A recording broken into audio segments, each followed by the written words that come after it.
Hello and howdy. I hope everyone is there and that everyone's had a great weekend. I hope everyone's there. That is a weird intro. Let me see. There we are. I have somebody in the chat. Hi, how are you doing? I already got off to a weird start in this stream, but yeah, I hope you saw my message.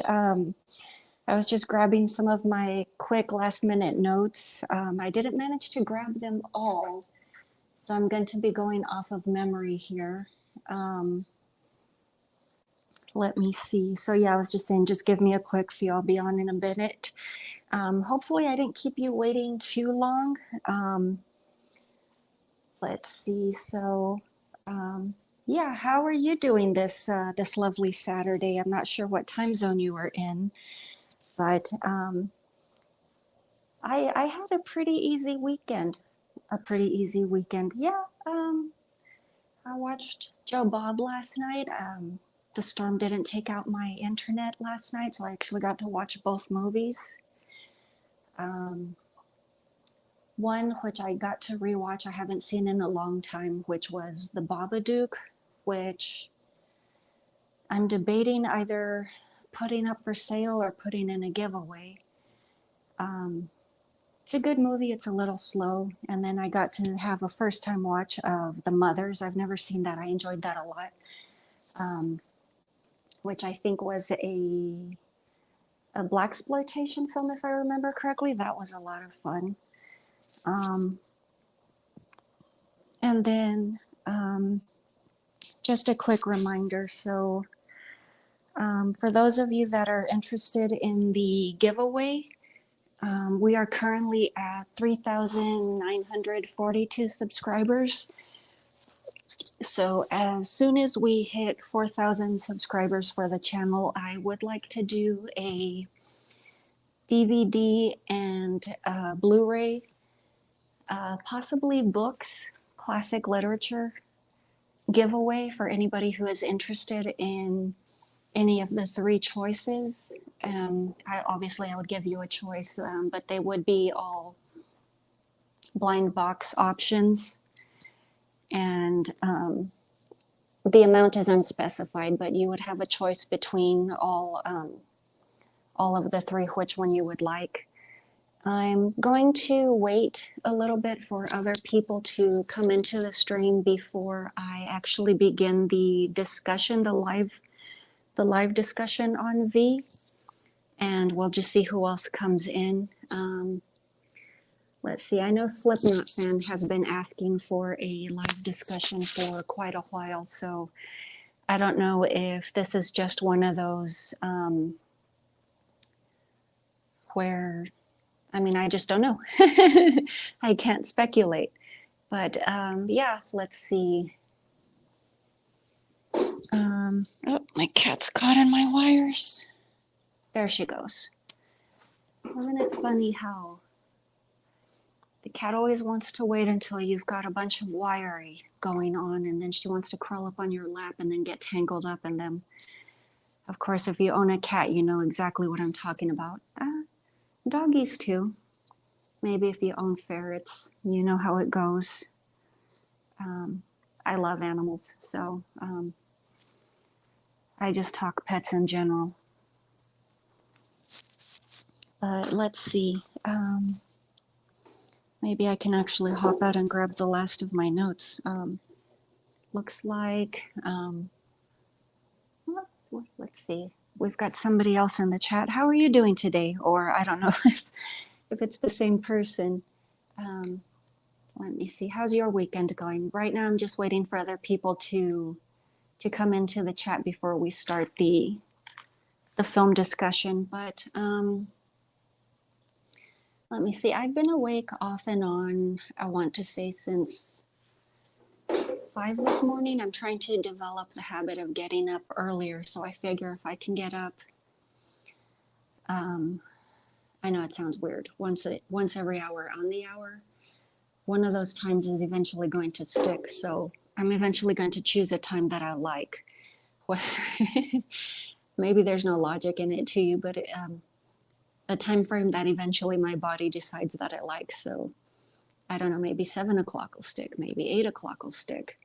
But one of those time frames that my body chooses that it likes. So right now it looks like my body's liking 8 o'clock. On the weekends, it looks like my body's liking 10 o'clock, which is fine.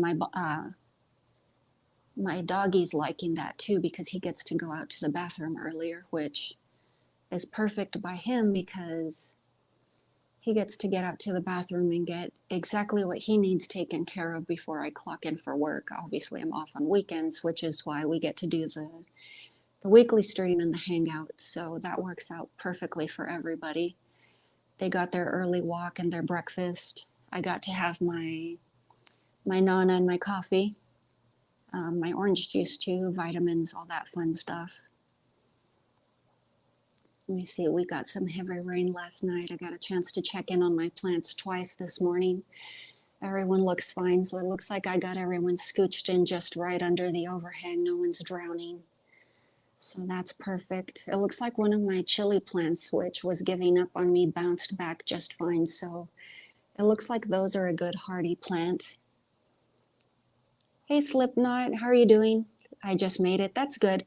I'm just making small talk while I'm waiting for other people to make it into the stream. So I don't know how much of my my morning routine that you heard. Yeah, I'm just waiting for other people to make it in. How is your morning or how is your weekend going so far? But yeah, I hope you're looking forward to the discussion. I know you've been asking for. Yes, I finally watched it. I know you've been asking for my thoughts on this film for a while, and thank you for your patience. It took me a while to get around to it. Marty didn't get a chance to watch it, so it'll just be me today. I thought it would have been cool to have two different perspectives, but yeah, I mean, I tend to be more analytical. Marty's he's the more fun, peppy one, so hopefully it's not too brainy for you. My thoughts on it going okay so far. And I forgot to do this, sorry. So doing okay. Finally watched V. Yeah, I wish you could have seen it. Yeah, he's a very, very fun guy. Like he tends to be a lot more out of the box. Like I tend to be very analytical about the way I watch stuff. So it's kind of hard for me to get out of a certain mindset. Like I like to look at things a certain way. And yeah, I mean, maybe next time we can try to, if he's up for it, obviously I'd have to ask him, but I don't know, maybe we can try and put something together at a later time. I mean, it's not something I want to keep picking at him. It's just, it didn't work out. But I still wanted to do this because I watched it. Haha, your analyses is great. I like deep dives. I didn't get too much into it, but I did do like a quick look. So in the movie, it says it's based off of a folklore, which is funny because when I looked at it, it's actually based off of novella, which pulls from different elements from folklore. So that's what I'm going to be looking at is like, not really the different elements because I didn't have enough time to do that. So it's not too deep. What I'm really going to do is just look at like the slight differences between the book and the movie, which aren't really too much. But I did want to look at that and then some of what I think some of the symbols in the movie are. So hopefully not too brainy for you. But yeah, I just did kind of like a quick run through. Yes, yes. I'm not familiar with his works, but I'd love to go back and reread the book. I don't have too much time for reading these days, which is why I just did like a quick skim. But I would like to familiarize myself. This looked very interesting. Written by a famous Russian author, Nikolai Gogol. I'm pretty sure I mispronounced his last name. I'm pretty sure I'd slaughtered that poor guy's name. I'm so bad at name pronunciations, but yeah, I think they even stated that in the film opening credits. But yeah, I really loved the what do you call it? Not the palette, like the way the pronunciation is fine. Yeah. Yeah, I just really love the color usage. Like the pastels, like they didn't really use dark colors, and I want to say it had like gothic elements to it. Like it for such dark subject matter, it seemed to have like happy colors. The witch was great. Yeah, I loved that. The way she shape shifted. At first, I was half thinking, like, is she the guy's wife? Which was like kind of strange to me. Like, yeah, I mean, I don't know if you guys are ready to get into it. I can just go ahead and jump in. It looks like we only have 2 people in the chat right now. The color grading was brilliant. Yeah, I loved that. Well, I guess it looks like we already jumped in anyway. So yeah, the color grading. Um, yeah, it looks like we just already jumped in, so I guess saw it. Oops. But yeah, I had fun with it.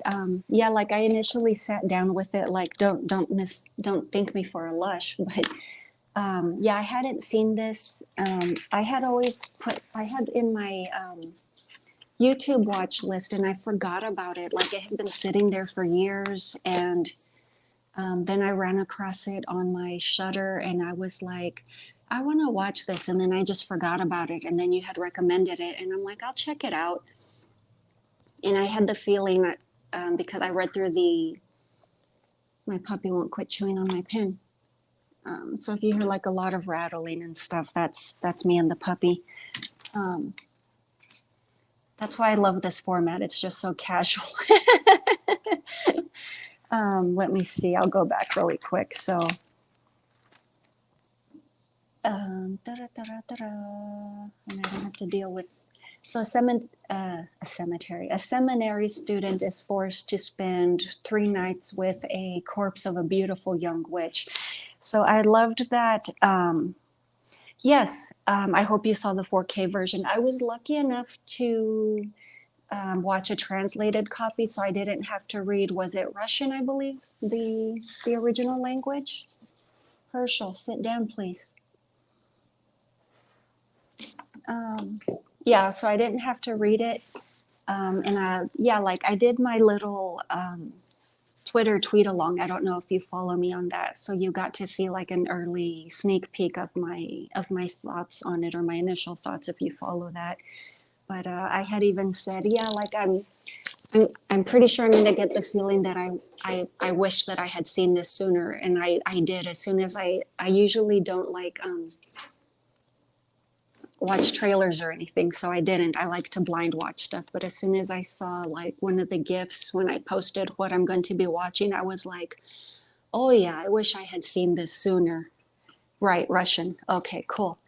There's an English dub. Yeah, I didn't know there was. I thought I was going to be reading it the entire time. Like I thought there was only what do you call it? Subtitled, and I had no problem with that. I was just thinking, how am I going to tweet and read at the same time? Okay, I don't follow anyone's Twitter. No worries. Yeah, I was even asking like people in the group chats if you had a Twitter. That way I could tag and give credit that I was going to be watching a movie that you had recommended, because I like to give credit to people that recommend movies to me when I watch their film. English dub, I didn't realize. Neither did I. I just found out. I just happened to watch the copy that that Shutter has, which is part of that box set that was it Vinegar Syndrome put out on folk horror. I totally want to get that. Like, I'm trying to cut down on the amount of movies I buy, but I really want to get that folk horror box set that they have. Like, I think that's worth the splurge. And I think it would even help me cut down on some of the movies that I already own. because some of those would be duplicates and I'd probably be getting a nicer copy of stuff I already have. Well, now that I know you have a Twitter, maybe I'll check it out. Yeah, it's down in my description box under all of my links. I believe it's under my socials section. And that information is right there. If not, no worries, not a big deal. I just stayed away from Twitter because I hear it has too much drama on there. It just depends on who you follow. Like in the circles I'm in, I really don't deal with that. So that's really not an issue. I guess it just depends on like who you hang out with and stuff like that. Okay, I see your links. No worries. I mean, I'm not trying to like push or anything. It's just like if you just want to view like my tweet alongs, sometimes I go through periods of being tweet heavy, and I know that annoys people. So I don't know if you just want to hit mute or if you just don't want to deal with me like what do you call it, shit posting. Right now, I've been pretty chill. But just an FYI, sometimes I can overdo it with retweeting. Right now, I've been pretty chill. But yeah, I did do a tweet along for that one. You don't have to go too far for that one. It's fairly on there. But yeah, and I even remember I had mentioned, yeah, that I was going to have my vodka and orange juice. And as soon as I saw that they mentioned vodka, well, duh, it's Russia. I'm like, yeah, these are my people. I'm going to enjoy this movie.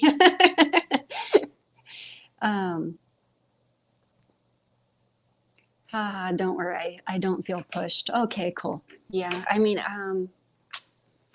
yeah, it's just something I mentioned because it's another way to interact with you guys in between live streams. Like some of you like to see what I'm up to or what I'm doing. Or I'll post like garden pictures or whenever like the rare occasions I do out and abouts because I'd like to get into I know I'm totally getting off the film discussion thing. I'll bring it around. I like the idea of getting into the habit of doing like casual out and about vlogs. But in the meantime, I just kind of do like little pictures and stuff here and there. Sorry, I don't have Twitter. No worries. If you like Instagram, I don't do like film posts there, but I do like little out and about photos and stuff there. The only time you really see drama on my timeline is like whenever I complain about like my neighbors just like being rude or whatever. But I mean, who doesn't have bad neighbors from time to time?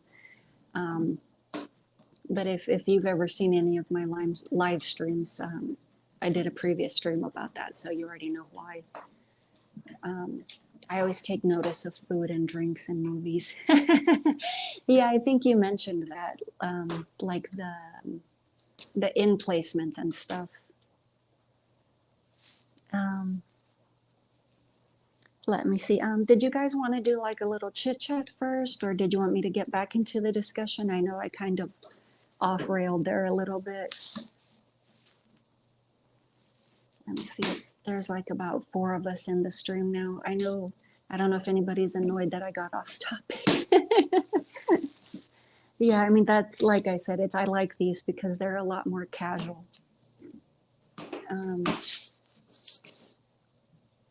So I don't feel bad about getting off topic or anything. Plus, I still see this as we're just hanging out. But yes, Jennifer, I know we've run across each other in other streams. I did forget to say hello to you. My apologies.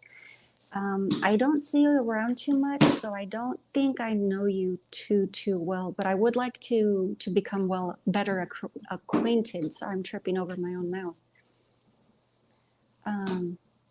Yeah, we can chat off topic for a while. Okay, well, just let me know whenever you want to get back to the movie, and we'll do that. Or if anybody wants to tell me about their weekend or just do any of that. Other than that, like, yeah, I don't know if anybody caught that. I just took an easy morning. Let me see. My second puppy got his bath and his flea treatment. So the only one who's left is the kitty cat. She needs she needs her bath and her flea treatment, and I don't know what happened to her. She used to be so easy about baths. Now she just sits there. She doesn't claw or anything, but she'll be fine in the beginning, and then she just sits there and whines like she's being punished. And it's like, please be quiet. People will start to think I'm hurting you.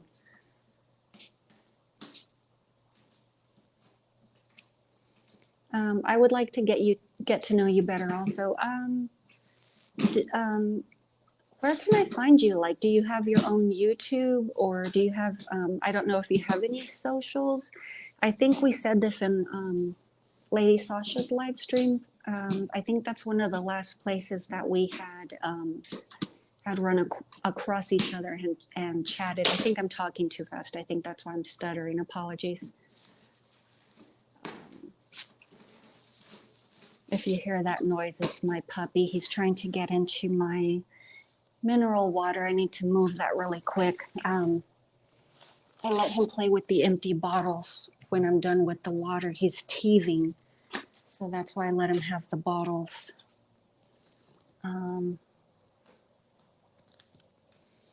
So all he knows is he sees bottles and they're toys.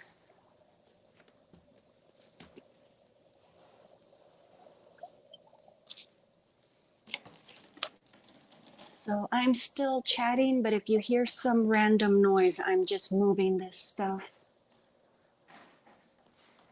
And hopefully, if you hear something that sounds like grunting, that's not too distracting.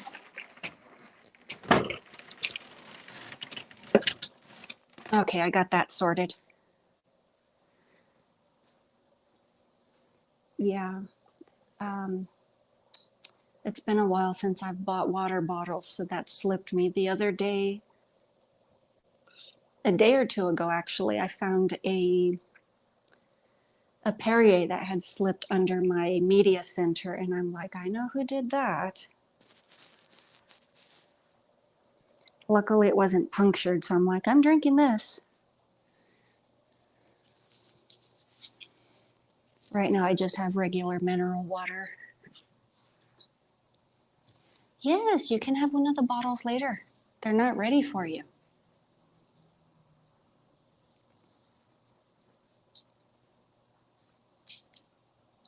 Let me see. I remember the Mask of Satan, aka, oh yeah, Mario. Whoops.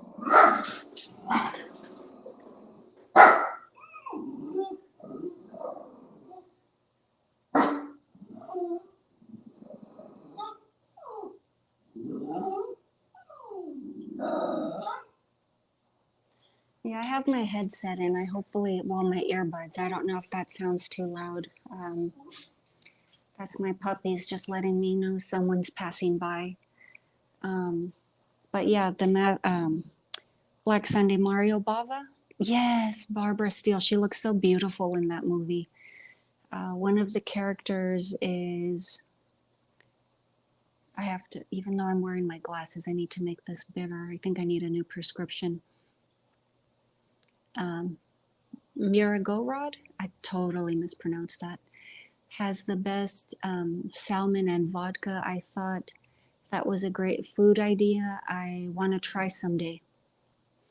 I should start paying attention to things in movies more. Usually, like, it's if somebody mentions a book or another movie or music, that's usually what I look into. So I guess we kind of pay attention to things differently. And I started doing it as a way to like learn things like Point of No Return, for example. They mention that one line, why do you always listen to Nina Simone when you're in a bad mood?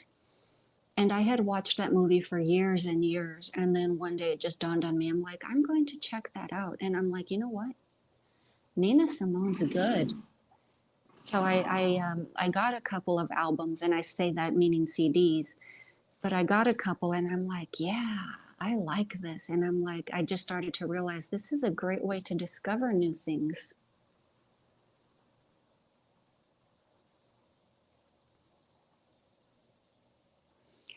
So what's next? Does your dog like?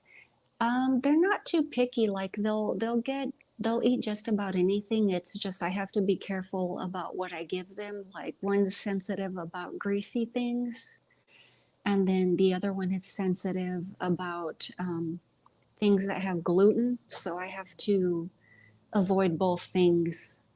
So basically, if it's gluten free and not not too heavy on like high fats, they can have it. Let me see, like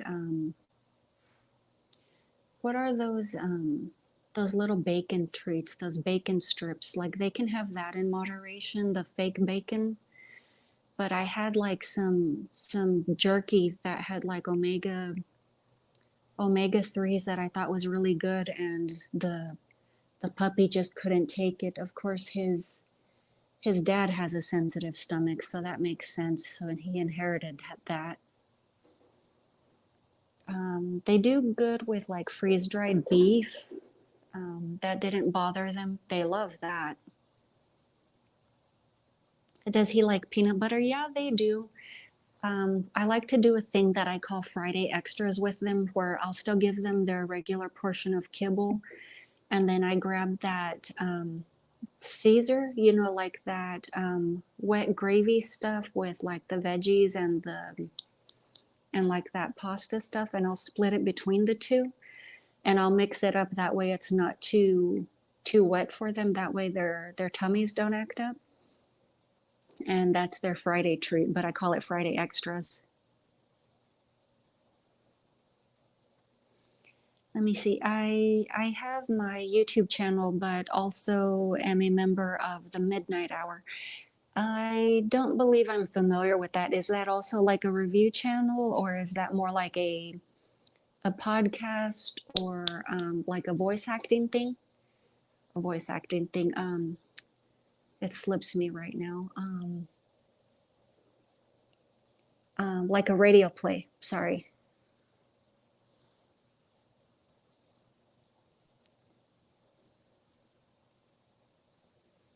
Um, Mirgorod is an old name for Moldovia, I think. I'm still not familiar with that. Um, in other words, it's probably too rich for my blood. No, I mean, I love looking into recipes. It's just I'm one of those people. I call myself, I'm not a little woman.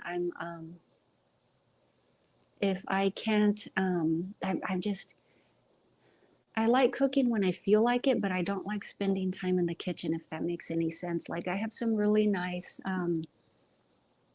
anodized pots and pans that I invested in, but if I can't stick it in like my digital air fryer oven, then generally I won't get into the kitchen, and I'm being honest. Like I'll use it to like my cookware. I'll use it to saute stuff. I like to bake. I'll be honest. Um, Let me see. That is how I got into Nina Simone, from hearing that in the movie. Yes, high five. Yeah, that's how I learn about stuff. Like, who is the darn it?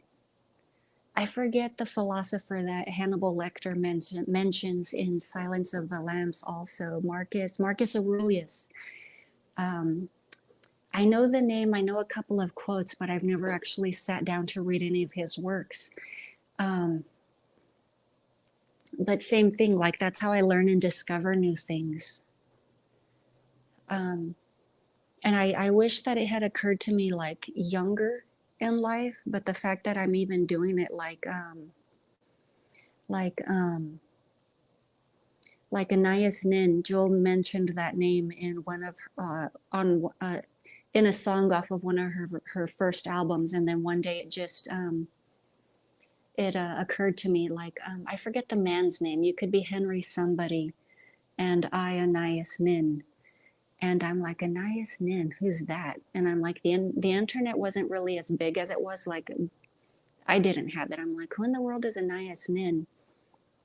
And then I think I looked into it later. I believe she's the one who wrote the Fountainhead. Okay, a Thursday night live chat group. Okay, I'll have to look into that. That sounds like fun. Cool. Um, yeah, it's kind of like the spoiler room. Like, I'll guest on there from time to time. That's with Mark. I'm going to mispronounce his name, and I've hung out with him so many times. Mark uh, Krasowek.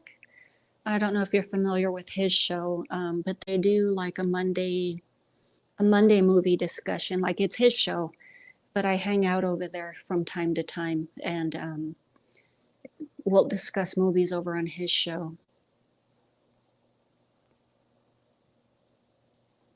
So I guess you can say you could say technically sometimes I make twice a week appearances. But yeah, giving his show a shout out. It's called The Spoiler Room if anybody wants to check that out. And I mentioned that on my Twitter timeline as well. I usually post it the day after because right now I'm primarily on my mobile. So that's why I post it the day after. Like if you missed the such and such discussion, kindly stop by. So I send views his way as well. And I tag people that were on the show. Let me see. Other than food ideas, I also pick up strange words from old horror movies. For example, one word was, ooh, yeah, I'm going to trip on this. I need to zoom in. Thrantophobia, which means the fear of death. The Thrantha part reminds me of Thanos. Yeah, that's a great way to pick up vocabulary. I do that with books. Not everything sticks, but it's always good to learn and study. I'll agree with you on that one. Hmm.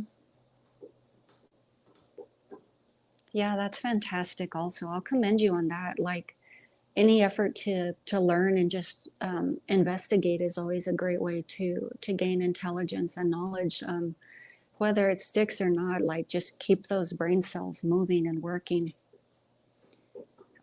Whether it's looking into foods, items that you see in a movie, I'm like, whatever, like just make that effort and keep going.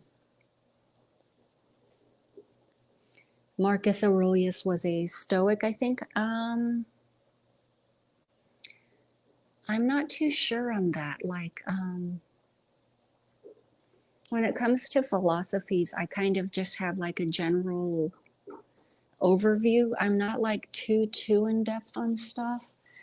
Let me take a look. I have a book on my bookshelf that I keep meaning to read. It's in my philosophy section. Where is it? It's based off of the Hannibal show. There it is. So what is it called? Hannibal Lecter and Philosophy. So it's based off of those the the thought processes of that Hannibal Lecter. The Heart of the Matter, edited by Joseph Westfall. And I think it's more of kind of like a college course hand manual, but it's from the Popular Culture and Philosophy series. But I haven't made chance to sit down and read that. My bookshelf is so full and I still won't quit buying stuff. I keep telling myself, no more buying until, no more buying because no more things fit on your shelf, which is why I'm doing a book giveaway for some of my other items because I'm trying to make room. So to me, that makes sense. I'm like, I'm giving away some of the stuff I've already read or some of the stuff I don't read anymore. So yeah, I am letting some stuff go. And I believe I did. Oh, don't tell me you ran off with my notebook, you rascal. Where did you put it? Yes, I think I said earlier, I don't know if you guys were around. My channel is currently at 3,942 subs. So we're getting close to hitting 4,000. So when we hit 4,000, I do want to do a giveaway.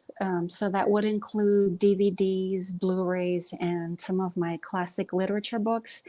They would be blind box. I'm not going to say how many items would be per box. Unless it's going to be like a box set, then I'll tell you what's in it and you decide if you want it.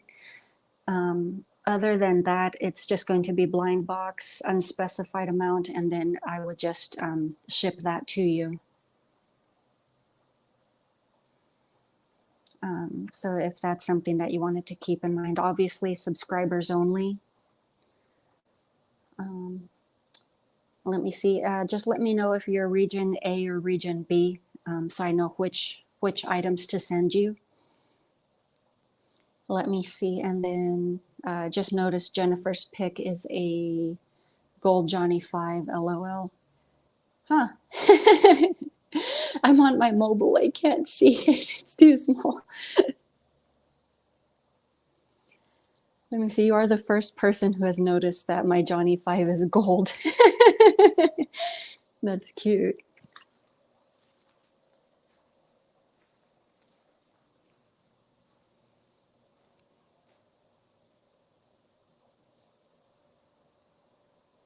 Mr. Herschel.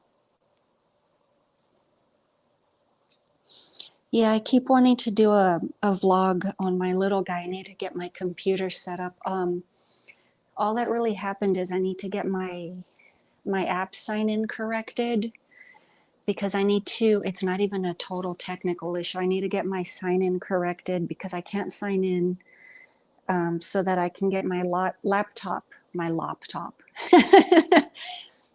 Wow, I'm American. What happened there?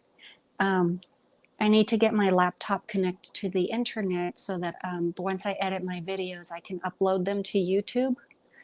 And that's the only thing that's really holding me up from uploading new videos. Right now, I'm just working vlogs. I know someone has asked me what current plans I have for the channel. So right now, it's just I'm not doing new video reviews because I've got a full house, and it's just a little hard right now to get quiet space. It's not impossible, but right now that's just the plan, is just to do live streams and vlogs, just because it's easier to work to keep things casual, especially in the environment that I'm in while the puppy's growing up. And then once he's an adult and he's settled, it'll just be easier to have things quiet. Let me see, but I would like to do a vlog introducing him. I think that would be nice. I actually have 2 family members to introduce. So introducing the puppy and introducing Mr. Fish. I like to call him Albert as a joke sometimes. Mr. Albert Fish. Sometimes I'll add Prince to his title.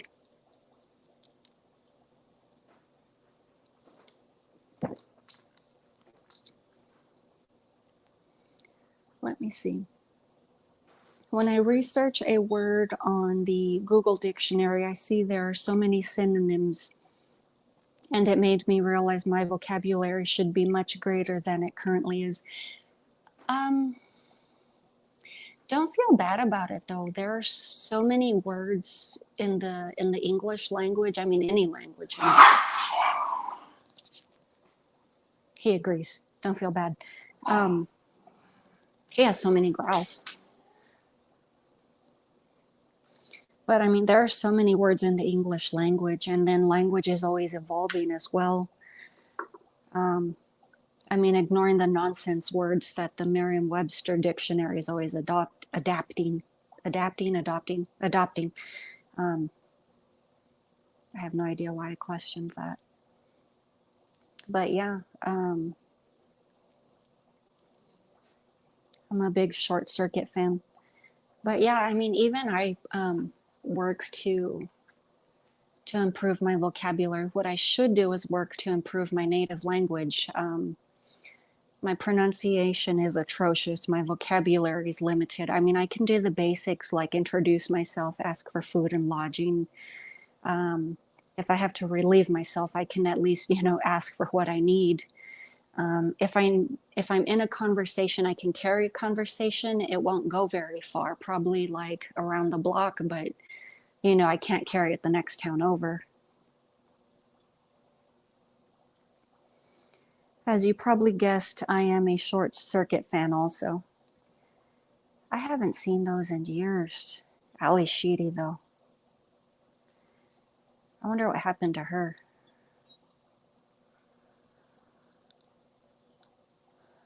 Who knows? She was an 80s thing.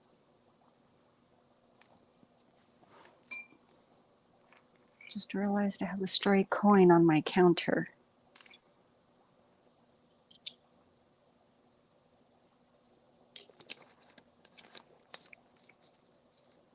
I usually drop those as offerings in my altar.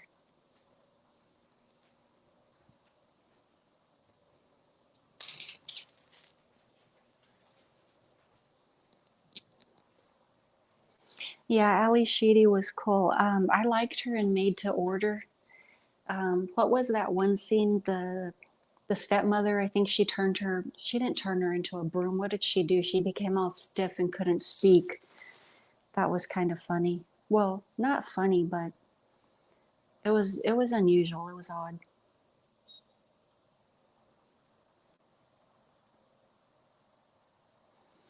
It was different, that was for sure. Um,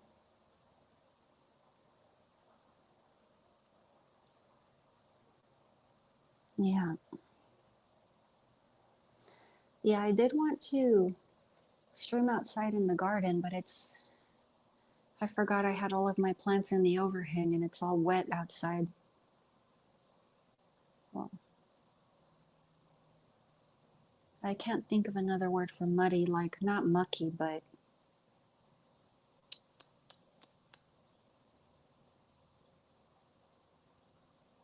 I'm not sure how you would say it in English.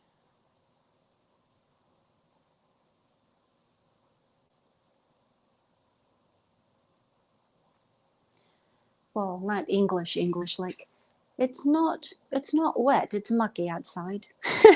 Not that kind of English. Now I'm just being silly. I'm sure that pronunciation was terrible. Yeah, she was in the Breakfast Club. I don't know. For me, it was the Made to Order film that I remember her in the most. We had a copy of that when I watched it a lot. Um, well, other than Short Circuit, I'm not sure what else she was in. Um,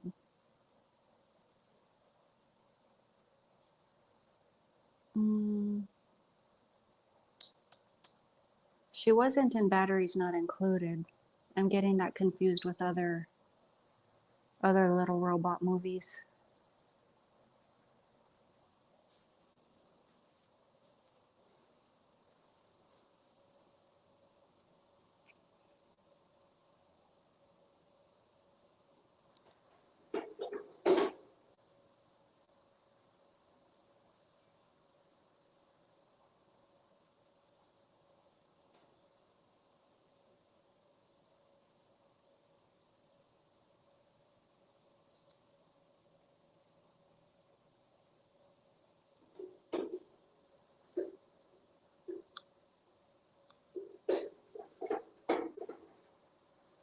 Haha, English accent was great. Yeah, I know Americans tend to overdo it. Oh no, I just threw a stack of mail on the floor. Like, I know Americans tend to overdo it. What's one that Americans like to overdo? Like, yeah, you can't go down to the pub and have high tea. I think that one's an exaggeration.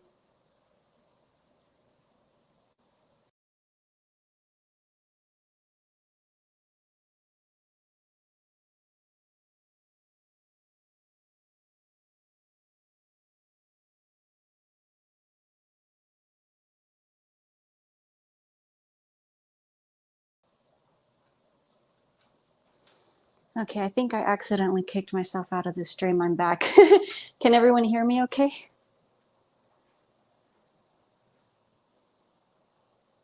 Your English accent sounds like it comes from Oliver. I'm just being silly.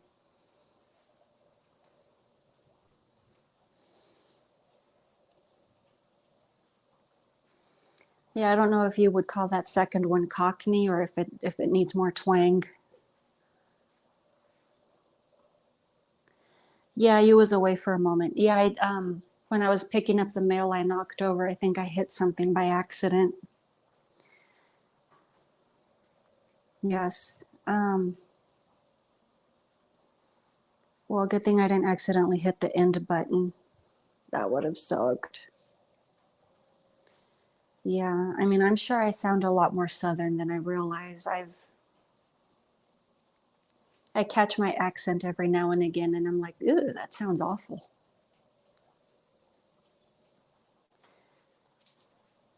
Like, one of my guilty pleasures is I like to watch those gypsy shows on Tubi. Like I was watching my big fat American Gypsy Wedding, and now I'm watching the spin-off show Gypsy Sisters, and I think I forget, West Virginia. They're in West Virginia, and they have like that really thick Southern accent. Nothing against them, but then I think to myself, I'm like, wow, my accent must sound really thick. I'm in Texas, so I'm like, wow, I can only imagine what I sound like.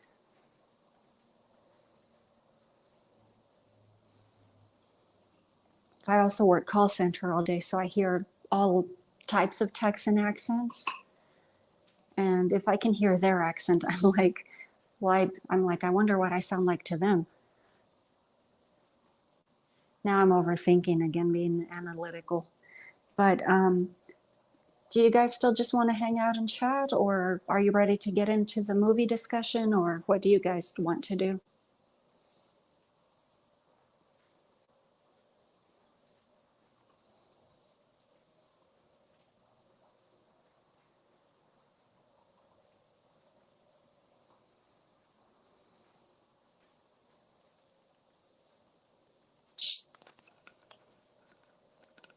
That was me opening my water bottle, by the way, if you heard a hiss.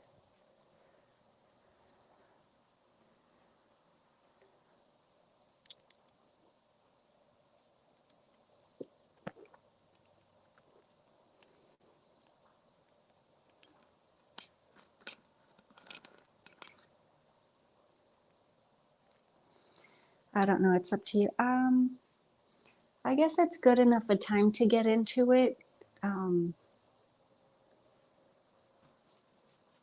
I guess next time we should do the discussion first and then the hangout. It's just the way it happened this time, just because we got off topic, or I got off topic. I'll take the blame. I got off topic.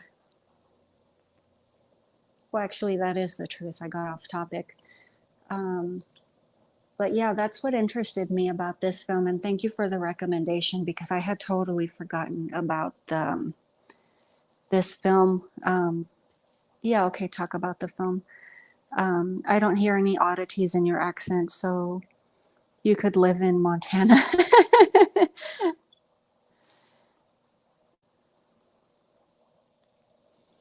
So let me see. So for a period piece, I think this one was actually a really good film. But then again, I don't know anything about Russia. So yeah, I thought V was really good. I don't know if you would agree with me that it has like surrealist or avant-garde elements. To me, it does. Like especially with the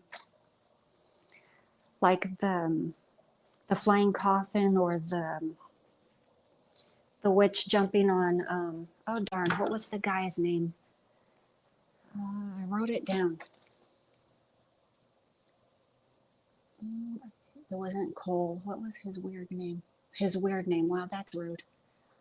Um, I should have made a cast list separately.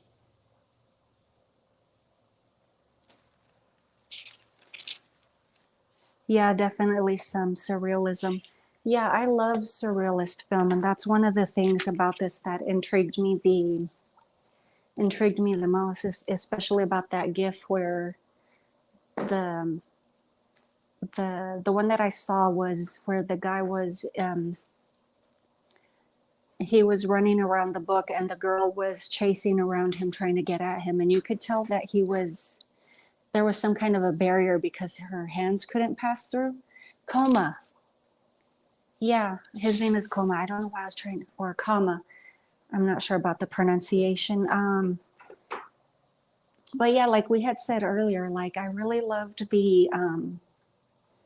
I don't know, like it seemed to have some sort of naive innocence about it, especially like the color palette. And I guess that was the point because Coma had something to learn or discover in this film. Like I guess to him the world was innocent, and I think they talked about that he was an orphan in this film. So for him, he grew up in the, would you say it's a monastery?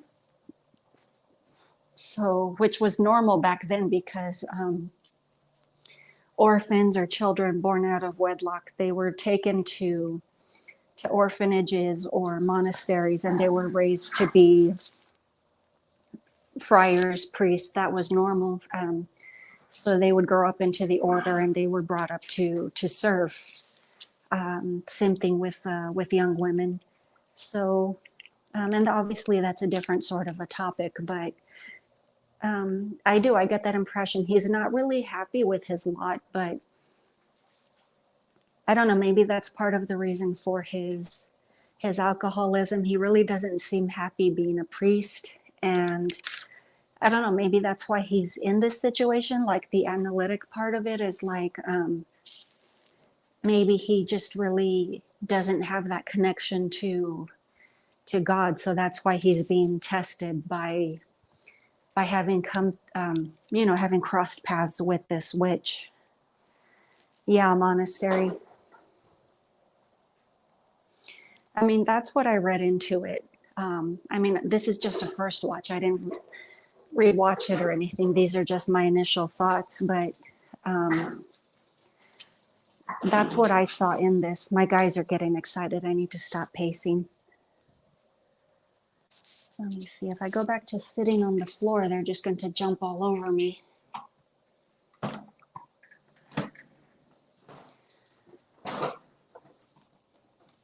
Herschel, get down.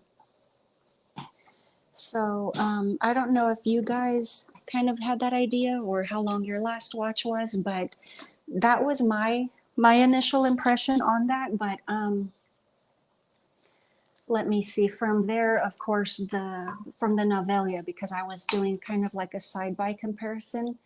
So that part of the story does match the book. Like the film and the book, they are fairly true to each other. There are very few differences between the two. So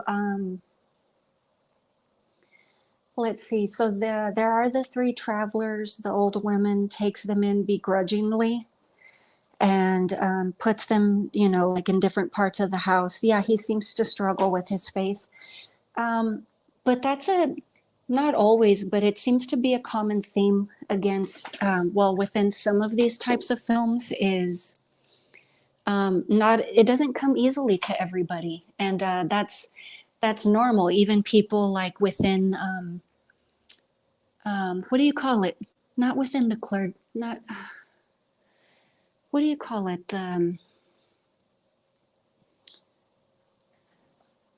Well, I mean, darn it, I forget what you call it, the congregation. Even people within the congregation, like even you can be like the most devout person, or you can just be somebody, just coming into the faith, or, just being raised within the church, your parents are raising you to be a certain religion, and you could be struggling with it because you don't understand and no one takes the time to teach you proper. But, people from different paths and, it's normal to struggle with faith, I think. And that's what they're really trying to tell or trying to teach here, but there's still something to be learned or to be gained. And I think that is possibly one of the overall themes here, but not entirely. There are different ways to look into and read into the film. I mean, you have to remember there are also pagan elements here too. I mean, you can't just be stubborn and one-sided about looking at this film and just trying to be, headstrong and just trying to look into this and get your own motive out of it. Like, well, I just want to look at the religious elements, and that's what I'm determined to learn from it. And just, don't. You're losing part of the point of the story if you're just going to be a dummy like that. Especially if you're just trying to be analytical about this, then you have to look at both sides. Let me see. So they stop off at the cottage. The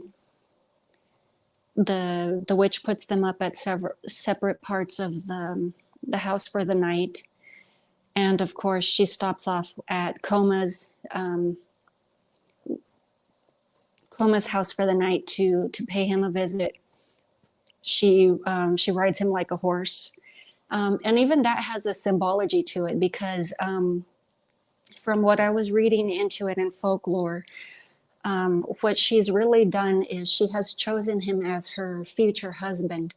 So if he survives this test, there's going to be a wedding, which obviously instead he's doing these prayers.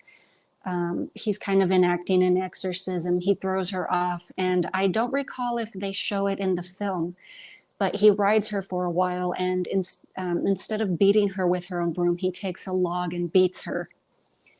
And obviously, she crawls back to the village, and within near death, she asks for Coma to pray over her deathbed. So I think that's one of the only differences, is they just didn't really mention that, is that's what the witch was really doing, is she was trying to select a husband, is what that ritual or that rite really was, is she had selected him she wanted to get married. So it wasn't really an issue where, in the film it looks like, I'm just going to torture this guy because it's fun. And maybe that's another thing to look into, and that's why folklore, and that's also why I took time to read into the book. And like I said, I didn't have time to really look into all of the folklore, but I think that's where it's important to understand some of the paganism is. I would have only understood some of the surface of the story rather than understanding and having more analysis and thinking, well, maybe part of the reason she chose Coma is because of that struggle with his faith, and maybe just kind of seen like a kindred spirit, like, this guy is kind of like me. Like, there's a possibility that he's not entirely aligned with the church. So we can actually get along, and I can have a life with this person in this land where everyone else, aligns themselves with God. Yeah, exactly. He thought holding a cross was good enough, but you also have to remember that's what he was raised in, and that's what he was taught to do. But if he struggles with faith, then what good is that cross? It's just a symbol. But you also have to remember that the cross it still is technically a symbol of paganism. The church adopted this as a symbol of Christianity in order to convert the pagans.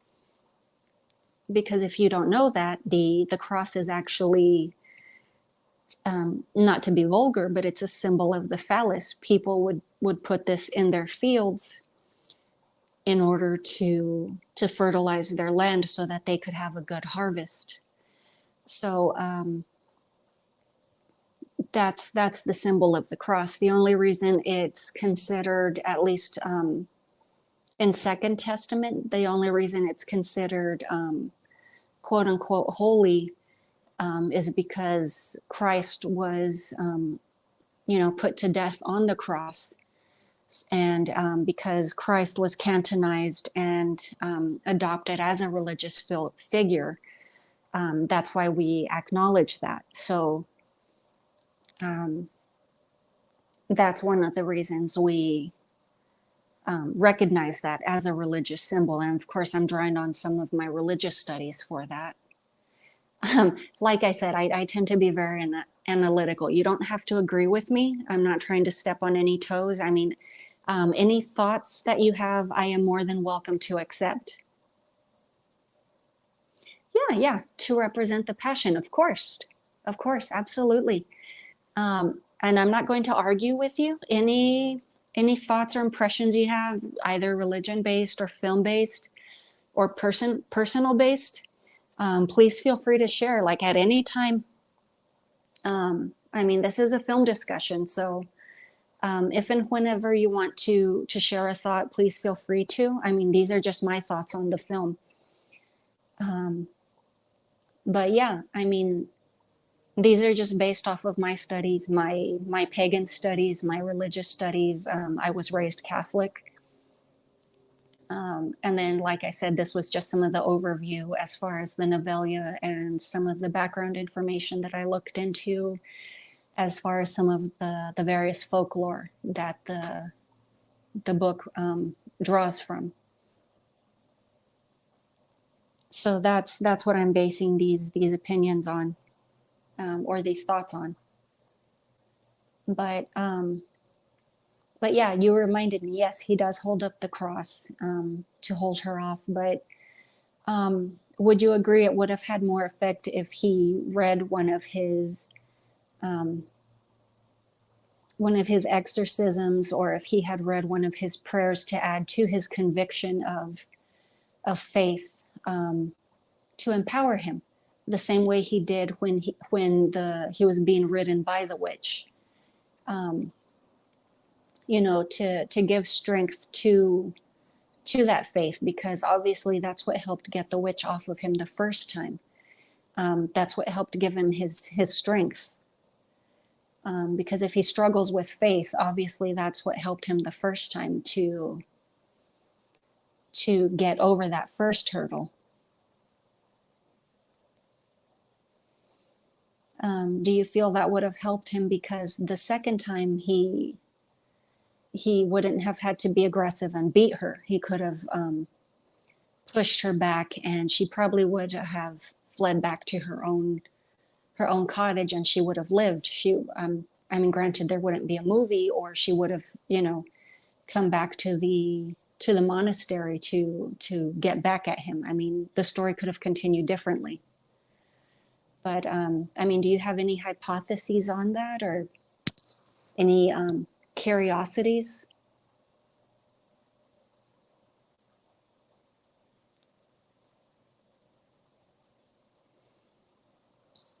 Or would you just rather stick directly to the way the film just played out? I mean, I'm just kind of looking at open path and possibilities right now.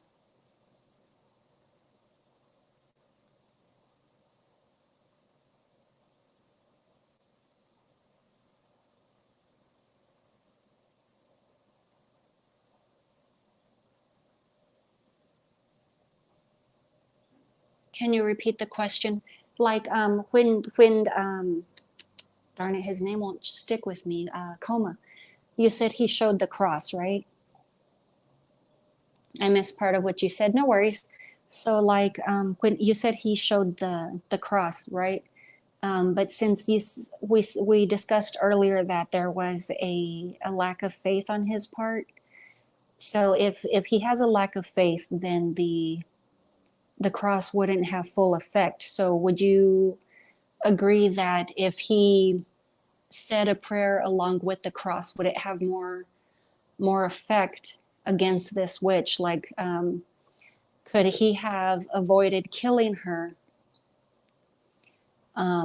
and then the outcome of the story would have gone differently. Like, say she would have gone to the monastery in order to continue attacking him instead of him praying over her body and her attacking him inside of the church instead while he was supposed to be praying. And I probably just worded that in a very confusing way, so that was probably on me. Oh, okay, probably yes. How are you? Doing well today, thank you. How are you? Um, Enjoying your weekend, I hope. You didn't really miss anything if you're just coming in. We were just doing a casual chit chat for about 40 minutes, so we're just getting into the discussion. Um, and I'll go back post stream and just mark this later, like if anybody just wants to skip straight to the discussion, or if anybody just wants to listen to the chit chat, they can have that marked. Let me see. So we'd left off with the witch being beaten. Let me see. It was indicative that he wasn't protecting his religion diligently. Um, I didn't think about it that way. Yeah. So would you say? So you say that lack of faith is not protecting one's religion, or like lack of conviction in religion or in oneself? Hey, Kubrick lover. Just wanted to say hi. I'm going to a dinner to get something to eat. Awesome. Well, have a nice evening out, and thank you for stopping by and saying hello. I have never heard of V. I'll have to check this movie out. Yeah, we're just in the beginning, so I'm just doing kind of like a comparison between the film and the book. So you haven't really missed much. All I've really gone over is how the travelers got to the college, got to the cottage, and then the initial attack, and that's really the beginning of the film. So it's pretty much all spoilers. I don't know if you just want to hang out and listen, or if you would just rather check out the movie for yourself. But we're just having a discussion on the film. It's up to you. You're more than welcome to stay and hang out. We would love to have you and share thoughts. In the religion, he needed to be a better monk. I'll agree with that. It's not necessarily lack of study, but you definitely have to love. You definitely have to love your. You have to love your study, not just um, your choice of of um, of God or religion. It's a devotion. You have to love what you do. It can't just be something that's forced on you. It has to be will. It has to be accepted.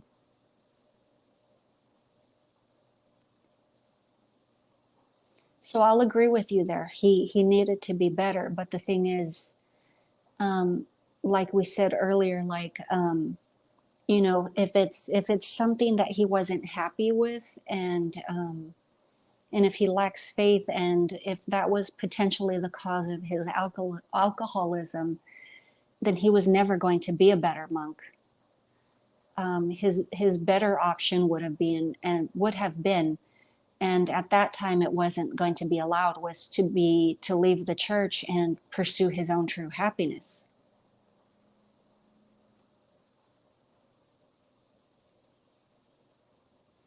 Yeah, Severin's awesome. I've got this film on DVD on Severin. Separately, or did you get like that full car box set? I've been very keen on getting that. It looks it definitely looks worth dropping those extra pennies. Ah, Okay, that I'm not familiar with at all. He was a Russian Orthodox Christian monk. Yeah, see, it's just all I understood from previous studies is due to being an orphan, that's why he was raised into that. Um, have you ever thought about discussing? Now I'm Sean Connery, discussing The Shining. Have you ever thought about discussing The Shining? I would love to. The way I'd like to get into that is probably, darn it, me being me, I'd probably do like a book. Actually, I'd probably do a television miniseries and the actual Kubrick um, Kubrick film comparison, or and I'd probably make that a triple comparison by dragging in the documentary, even though it goes a bit wacky towards the end because the all work and no play page flip through. There's one page in there that's different. I don't recall by memory what it reads, but it was the one conspiracy theory that I wanted them to discuss the most in the documentary, and it never comes up. And that was the one that interested me the most. So that's what I would love to bring up because it got skipped. I'd have to rewatch it just to know exactly what it read. Yes, I would love to do that one, especially because I watched it recently, but I would do a rewatch just to make sure I did it right. See that one I wouldn't mind getting into makeup and doing a film review also. Like I would totally do both. Um, See, I would love to get into doing more of these live film discussions, especially while I'm taking a break doing reviews. I can definitely see myself doing live film discussions with you guys. And I can see this as an alternative to doing film reviews. I mean, if you guys are up for it, I would absolutely love to do it. Um, Especially because it's more casual, like I said, especially because I have a puppy in the house and right now he's quiet, so it's perfect. He's asleep. Um, so yeah, it would be perfect right now. But yeah, I would love to do that separately on sale with some other severins. Yeah, that would sweet, awesome. Um, cool. Now I'm curious about the other severins that you got. Yes, room 237. I would do like a triple threat with those. Even though, sorry, I apologize. I've been drinking mineral water. I'm sorry if you heard that. Um, let me see what else. Um, I can't recall his name. I apologize. But he's on that Two Bearded Guys podcast. I want to see if he would be interested in coming on this show. I had talked with him earlier about doing a talk on Cocaine Bear. I need to reach out to him and see if he would be willing to come on the show and see if he would still like to do that. And maybe one of the next discussions we can do is Cocaine Bear. If not, um, possibly one of the next ones we can do is the Devils or see what we can get set up. But yeah, I can look into that. Sure. Absolutely. The film may actually be Christian propaganda since Christianity is the main religion in Russia. I'm not familiar with that, but yeah, we did touch on that earlier. Yeah, Christianity is very widespread, and just that conversion from paganism to Christianity, and that's why I consider myself Christo-pagan because Christianity adopted a lot of paganism, which is why I like to study both. Is because Christianity swallowed up a lot of that, like Easter, Ostara, and all this other stuff. So technically, if you, to a degree, and not that I'm trying to like step on any toes, in my opinion, in my personal studies. So I'm not putting this on anybody. But in my personal studies, if I practice Christianity, then technically I'm already practicing paganism. And I word it that way for myself personally. Not that I'm trying to sound snooty, but that's why I reworded it for myself. Um, I love dogs. Yeah, they're amazing. I have two poochies. So I have my little old man Toodles, and then I have the new little guy Herschel. Yeah, dogs are the best. I love my little guys, and they ring off like doorbells. They let me know every single time someone's outside. Hi, horror retrospective. I keep missing your show. No worries. It could just be the time that I'm on. I'm on Central Time Zone, usually on Saturdays. I was debating switching to Sundays, but sometimes I have random days out, so Saturdays just work better for me. I usually do post, at least for US, I post all the time zones. I need to learn the other area time zones so that I can post those as well. And hopefully that would help everyone else. Howdy, Slipknot. Fan, happy Saturday. Chillers Theater, hi there. I was raised in a so-called safe Christian church home with a grandfather who worked as a deacon. He used to do evil things to the children and pray above us afterwards. Yeah, I can't stand that. I had a friend that went to Catholic church, and same thing. There was just nasty stuff going on in there. I didn't find out years later until I was an adult. And yeah, unfortunately, they had some bad stuff happen to their family as well. I'm an atheist myself. See, that I have no problem with.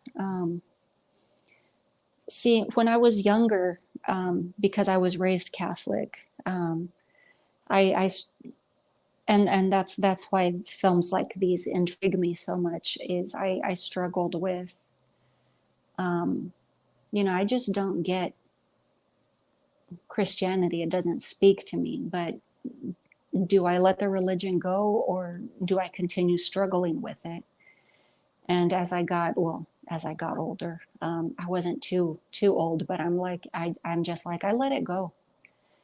And I started looking into other things, and I'm like, I found this one thing, and I'm like, this just makes better sense to me. And as I got older, I'm like, you know what? I'm okay with this mix of things. But that's a personal choice. But, lack of choice is also a good thing. Just letting it all go. So I commend you on that. I mean, it's all a personal choice. See, I mean, we all do what works for us. I mean, sod it. If it doesn't work for you, toss it aside.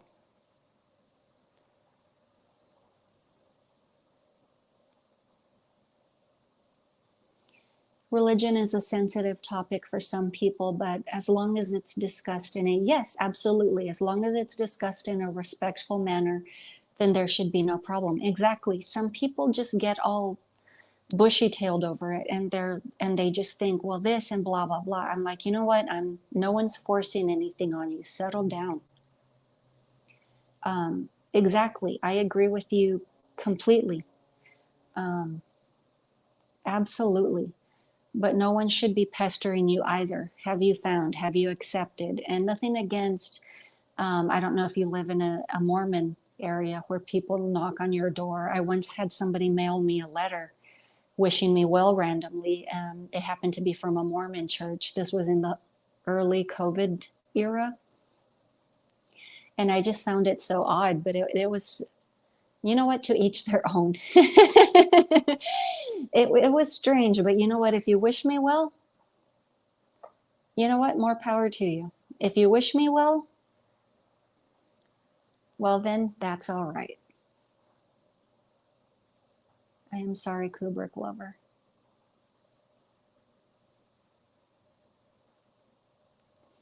Not that I don't mind watching religious movies. No, not at all. If they're a little too heavy-handed, That's just kind of like blah, like, especially if it comes from, well, you know what, I'll just leave that alone. That's your opinion.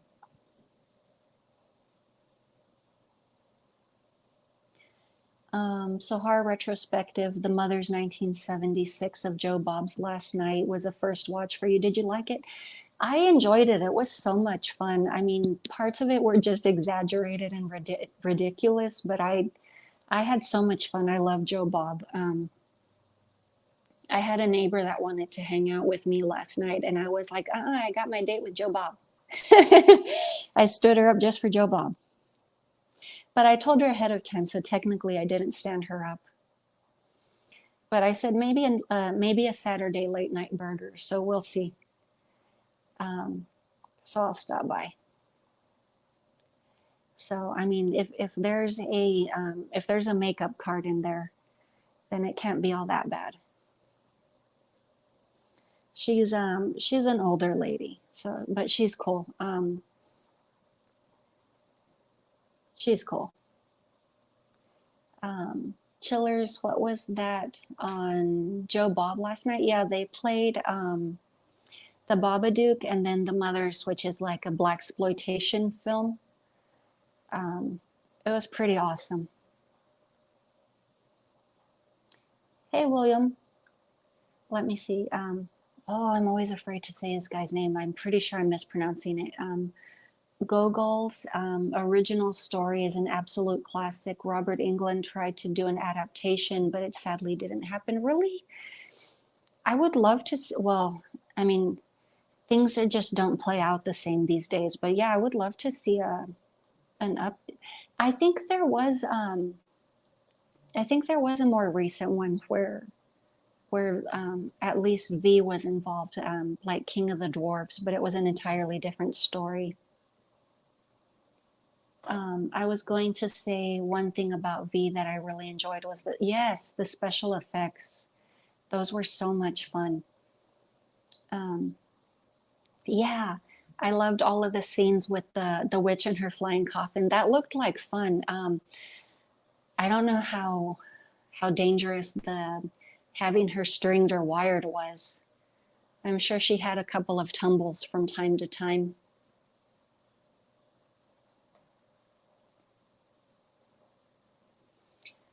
Chillers, I've got to catch up on Joe Bob. Yeah, that show is so much fun. I love it. Um, yes, it was from last night via Shutter Slipknot. Wow, that's amazing. Let me see. I've got the Babadook on DVD, saw it on a Halloween movie marathon, but fell asleep watching it because I was tired. Um, I want to like that movie. Like it's pretty good. Like it's a good social commentary on mental illness. It's just it's not the character's fault, but I don't like that little boy. I want to like it. I mean, it's a good film. But even that mom, she just looks so tired and run down. But I mean, I'm sure those parents are, they're struggling and they work so hard. Um, let me see. Getting back on topic here. Let me see. So yeah, the film, it does follow the book fairly closely. Um, let me see. So they contact Coma at the monastery. They ask him to come back to um, to the home to pray over the dead witch. Why she originally appeared as an older woman, I don't know. I'm not familiar with that symbolism of the crone. And then, of course, when at her passing, I suppose she returned back to her original form as the lovely young woman. And the interesting thing is that the villagers within that area, they're aware that she was a witch. This is also mentioned in the film, is that one of the men that has been charged with watching over Coma, he There's a story told that one of the men from that village was also ridden as a horse. He died shortly. I touched on that as well, that Coma was also ridden as a horse. And the reason for that is because he had been chosen as a potential husband by the witch.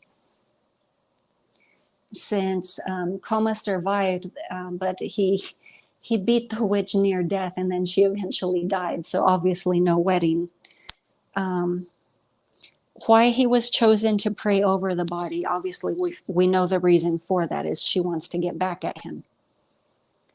So my assumption is there's a enchantment that is unseen or unknown to us that was done so that she can do this.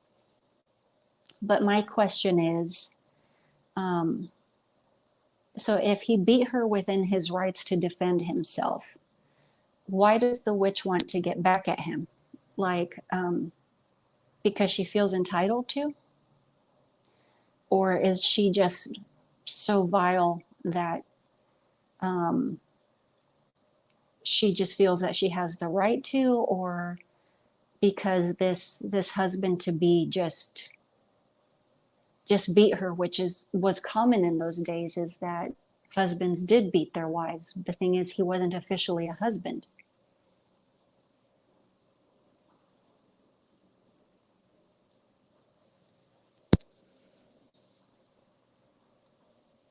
Yes, I loved that one. That one was stated to have been very period accurate. I loved that one.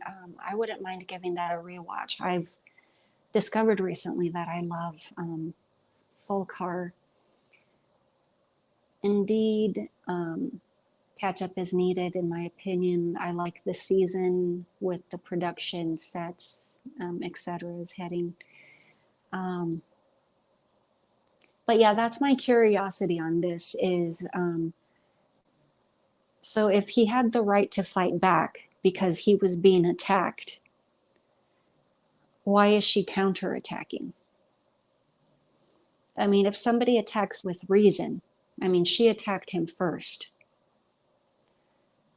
then why is she doing this counter work? Or maybe she just doesn't see this. But yes, so one of the men in the group that is set to watch over Coma, he tells the story of how another man was ridden and shortly died. So obviously he didn't stand the test as a potential husband.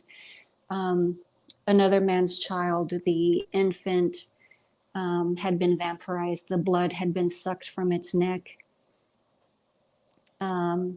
Another man's wife had been killed by a blue neurotic witch who growled like a dog.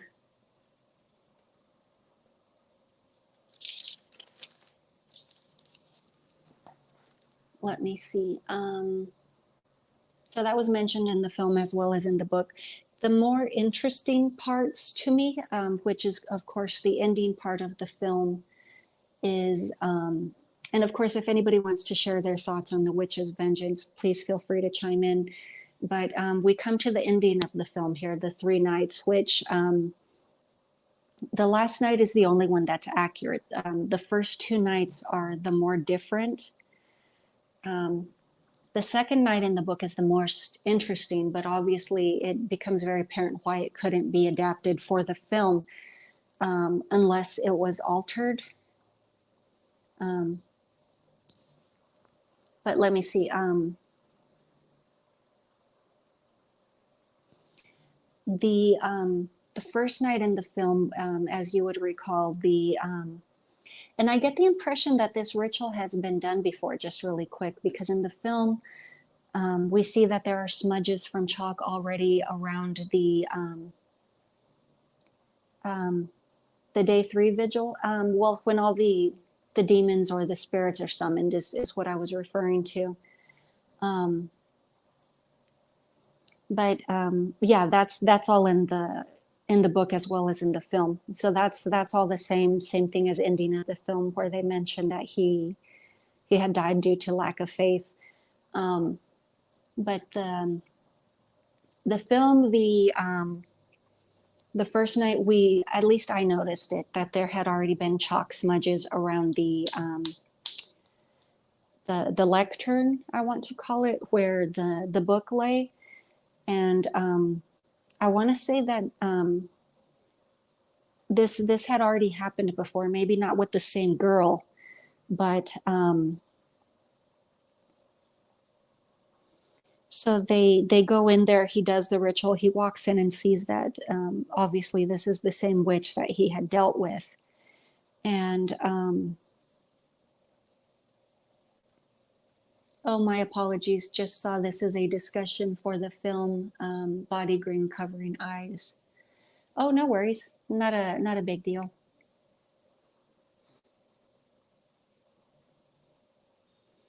Um, Let me see. So yeah, so night one he sees her rise and he quickly draws the circle around. He reads over the book. In the actual book itself, this seems to follow night two from the book, where she turns blue and flies around in the coffin. So those nights are reversed, and then night two in the book was more interesting to me. Is he recites a prayer while in his circle, which makes him invisible. And the witch summons demons and monsters, which from the outside of the church there, they bang on the doors and windows from the outside. So I can understand why that wasn't in the film, but I can see how it might have been adapted, as they could have shown, like, they could have changed his skin color too, to imply that he had done something to himself, because the witch is obviously already a different color.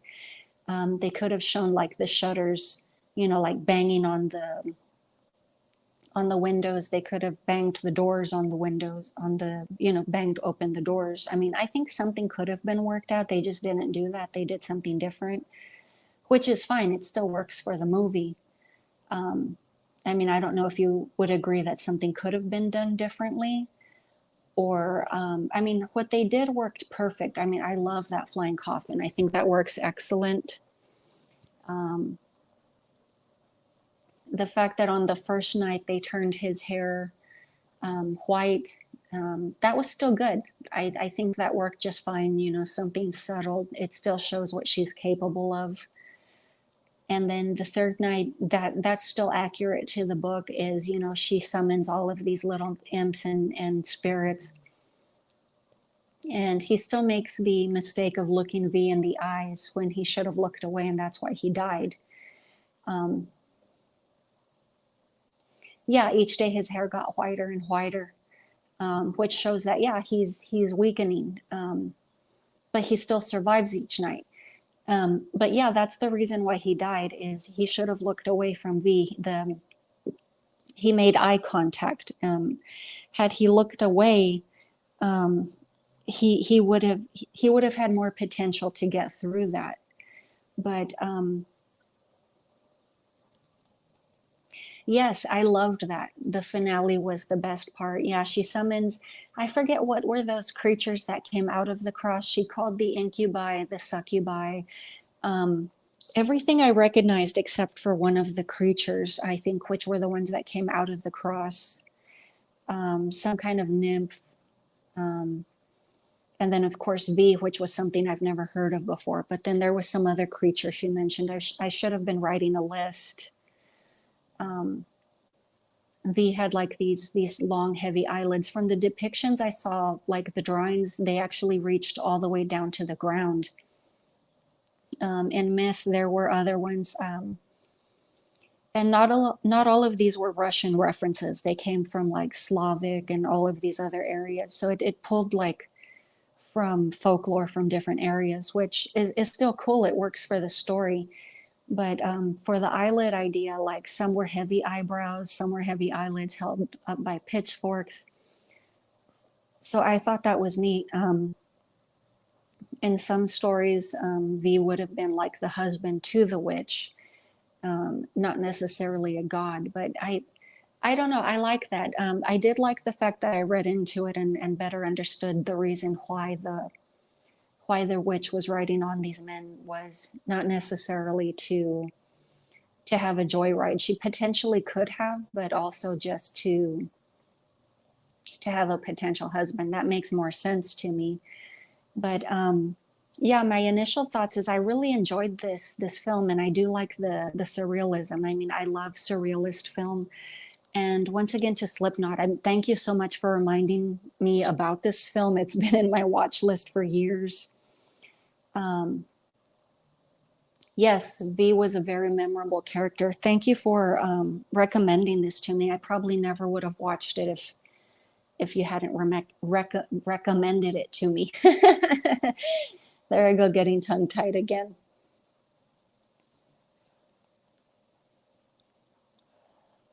But yeah, I loved this. I enjoyed it very much.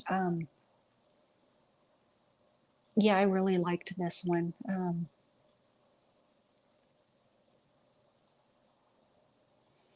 Yeah, I just hope you liked this movie. I did. Um, but yeah, I mean, as far as like any thoughts or opinions, I mean, I don't know if you guys like had any different thoughts or, well, I mean, obviously you're going to have any different thoughts, but anything else that you would like to add or share of your own or, um,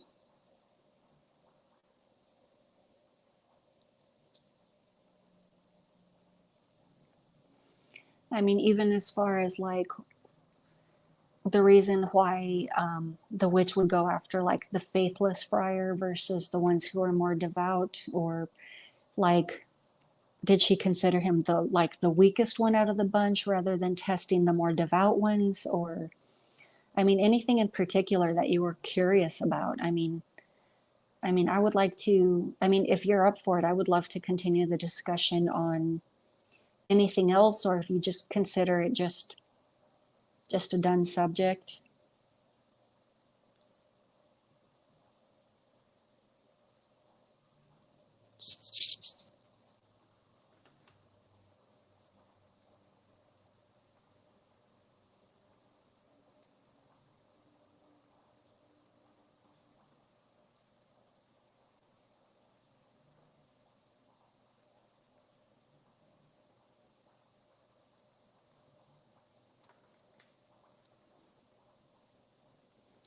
It really is a little known horror flick that deserves to be seen more.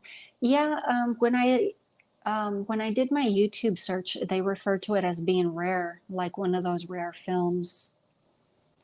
I need to think more questions. No worries. Yeah, I mean, these were just my initial first time watch. Um, so if I remember correctly, I watched it earlier in the week, so I just had a little bit more time to sit with it. And then just right now, I was looking over the the novella, and then I just kind of got more thoughts running. So I don't know. I'm probably just throwing this on you really quick, and you're kind of like, whoa, whoa, slow down, lady.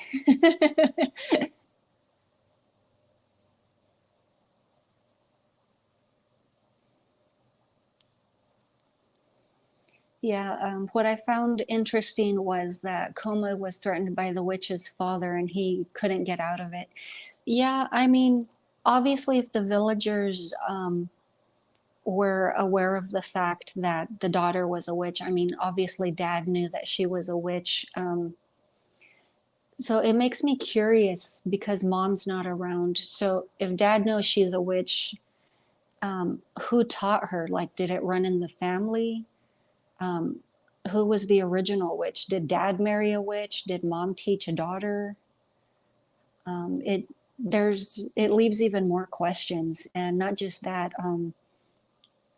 Dad mentioned that if he ever found out, because he even said it's like, how does my daughter know you? And right away, Coma says, um, "Well, I've never met your daughter. I don't know her. Like she's a good girl. I promise you. I didn't do anything to her. I didn't touch her." Um, and Dad says, "Well, if if I knew who killed her, like that guy's going to pay for it." So I think dad already knew that Coma was responsible, and that's why he bribed her to stay. And that's why he had guards watching him to make sure he didn't get away, because I think dad already knew that his daughter was going to take care of it. But I think that's why he threatened him. He's like, "You're not leaving. You're going to stay, and you're staying." But I think that's what it was about. He's like, "Yeah, if I had known you were more, if I had known you were going to do a stream about V this week, I would have watched V again and prepared questions." Yeah, I kind of I did the announcement last minute. I should have done it earlier in the week. Like sometimes I'm better about it than others. I never thought the father knew she was a witch. Maybe I missed something. I think it was implied because if the villagers knew, then how could the dad not know? They live under the same roof.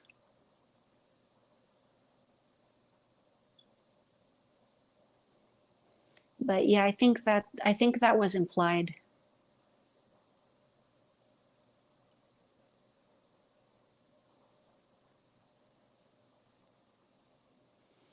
I think the Sotnik knew his daughter is a witch, and Coma's response. Yes, absolutely. Yeah. And you also have to remember that they're like one of those traveling, militia type groups. So the fact that they travel, um, that's to the dad and the daughter's benefit, because people aren't always going to know that she's a witch. But if a certain type of trouble always follows them, dad definitely would have caught on. You like Coma's monk friends? They're kind of silly. That reminds me. I love the intoning that they do at the beginning of the film, and I'm not sure if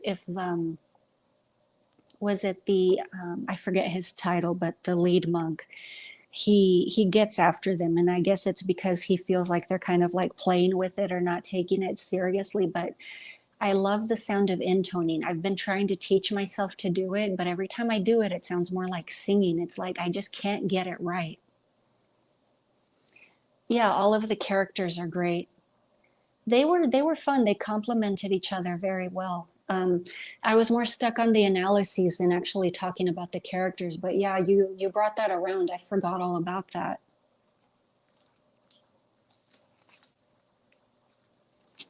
Um, yeah, I was just more stuck on my analyses and the questions. But yeah, they were um, Dad was still one of those Papa Bears. Like you can tell he loved his daughter. He obviously wanted to get back to, well, who's responsible for my daughter and who hurt her. I mean, even if obviously he knew her daughter was in the his daughter was in the wrong, and obviously the village people knew that she did these things, but they were still looking after the guy that did it.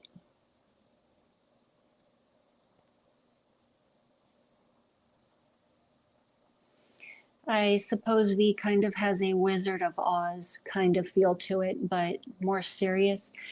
Um, I didn't think about that, kind of like an Alice in Wonderland thing.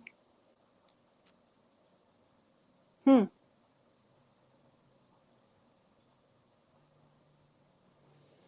I didn't think about that. I mean, that's the thing I was stuck on, was like the color palette. Like all the colors were great. Like everything looked all happy, and um, I think that was like the naivety, like because he was a faithless monk, or he struggled with his faith, and yeah, then he came up.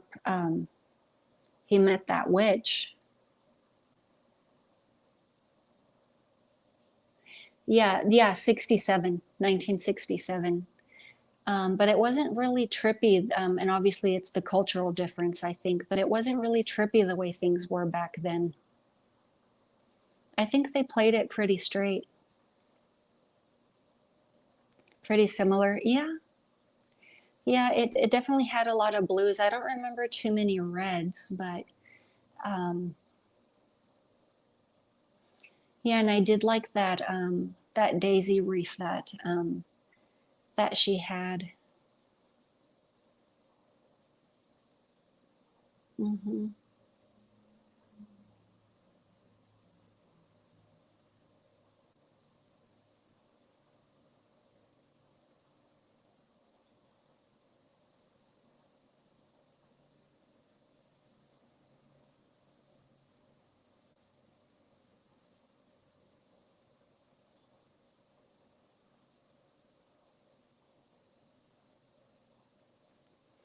But yeah, I didn't think about it along the, yeah, the I like that. I mean, it was kind of like her funeral wreath or her funeral band. She didn't really have like the death shroud. But yeah, I did like that touch of the flowers. She did have like the death gown. They just didn't put like the shroud over her face. Um, but yeah, that's that thing I had the curiosity about. I mean, other than like that stereotype or the cliche is why did she originally appear as the old woman and then she came back into her form after she had been beaten up? Uh-huh. The aesthetic of this movie has a lot of, yes, absolutely. It's beautiful. Um, yeah, I like the look of it. It definitely does have a great look, a good look about it.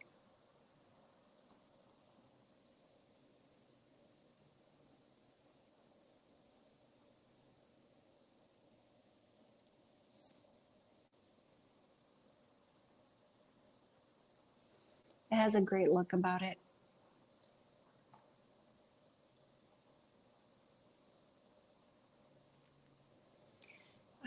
I'm trying to think about what else did I really like about this one. I mean, the dialogue was great. Oh, that scene where they're in the tavern and they show Coleman, he gets drunk, and then they show the camera where it gets all wonky, and they let you see how he feels, like how he's all dizzy in the head. That was one of my notes I had written down, and I didn't. It was in my Twitter notes, but the thing is, if I back out to view that, then I'm not going to be able to see what you guys are writing until I back out and back in again. I learned that the hard way. But that was a scene that I really liked. The flying coffin was fantastic. I liked that it was like a little flying go-kart, but it was a coffin. But yeah, that was one of the scenes I really liked was where he was drunk in the cavern.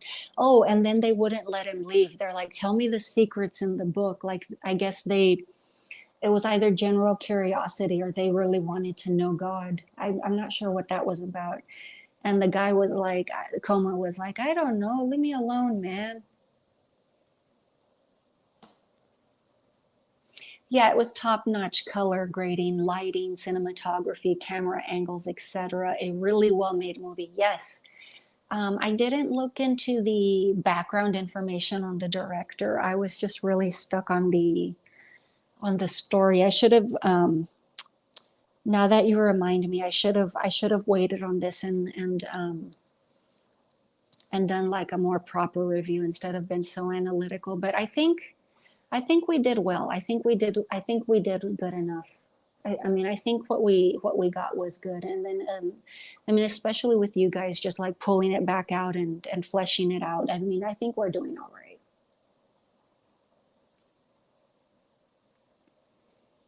I mean, yeah, I mean, I think this is good. Um, and then just reminding me about different elements of the film. Oh, and I don't know what the deal was with the cows. Like they kept doing these random close-ups about the cows, and I'm like, is the cow supposed to mean something? Like I know they're a big source of nutrition. Like you eat the cow, you get milk from the cow. Like it's a noble creature. Um, like and especially its big like wet nose. Like why do you keep showing me the cow? I think V is truly Russia's first horror movie. I'm not sure. I'd have to look that up to really know. From what I read somewhere. Oh, okay, maybe. Um, I would have to do some real research on that. It's just when I was watching this the first time, I was more stuck on. I'd have to look into the folklore of this to really understand the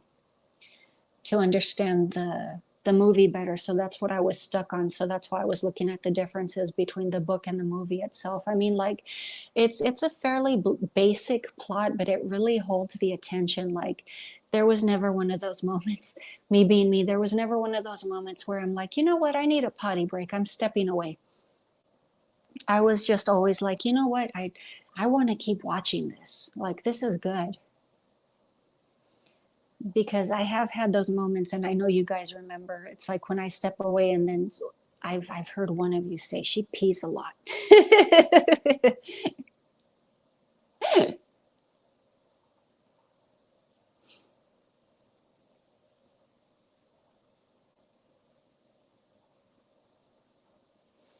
But yeah, this was a great recommendation. Thank you so much.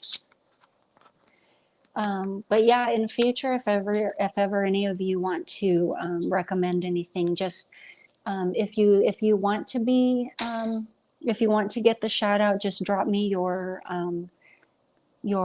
handle, and I will credit you when I watch your movie. Yeah, the plot is very gripping. Yeah, like I want to know what happens next.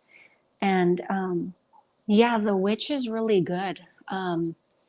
Like she never speaks, but it's kind of like, wow.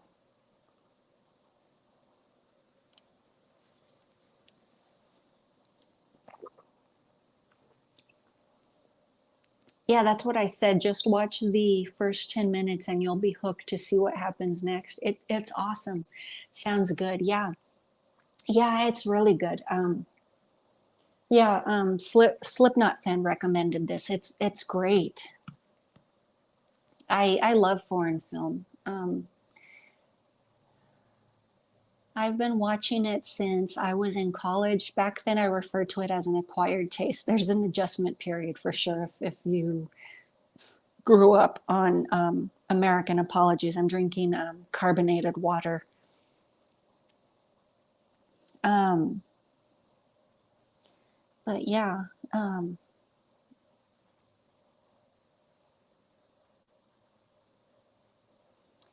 let me see. I love art house as well. As far as I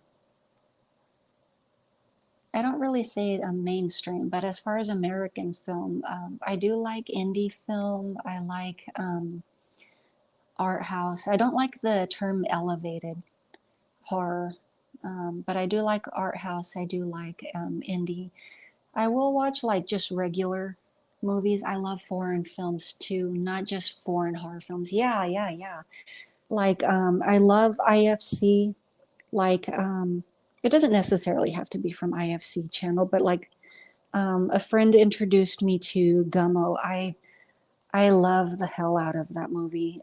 Like to me, that's a movie. Like it's.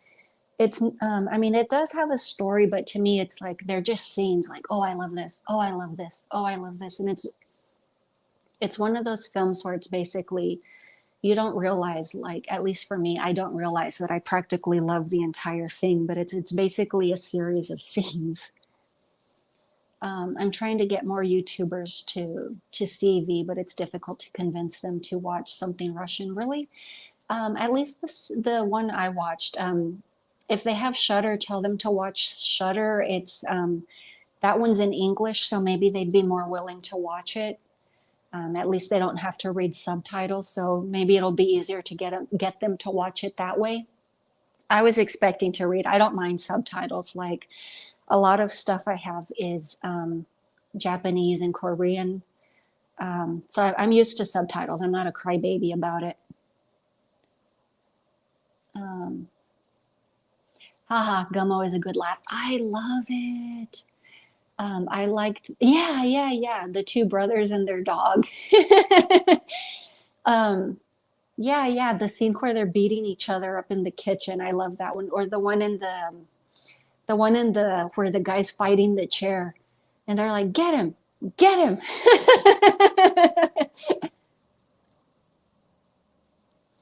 Yeah, I like independent. Yeah, silence and classics, Hollywood. What's the one with the? It takes place on New Year's, and there's a hearse. It's kind of like the original. It's a Wonderful Life film.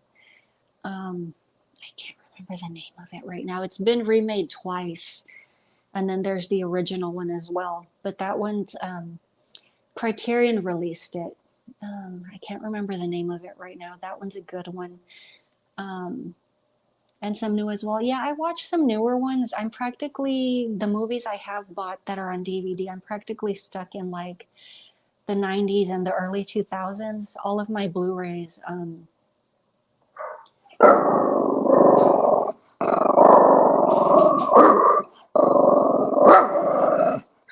Good boy.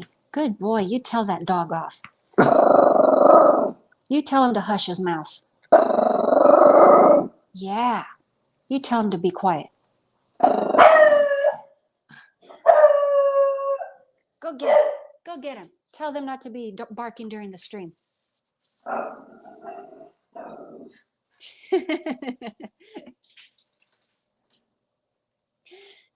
Yeah, some new as well.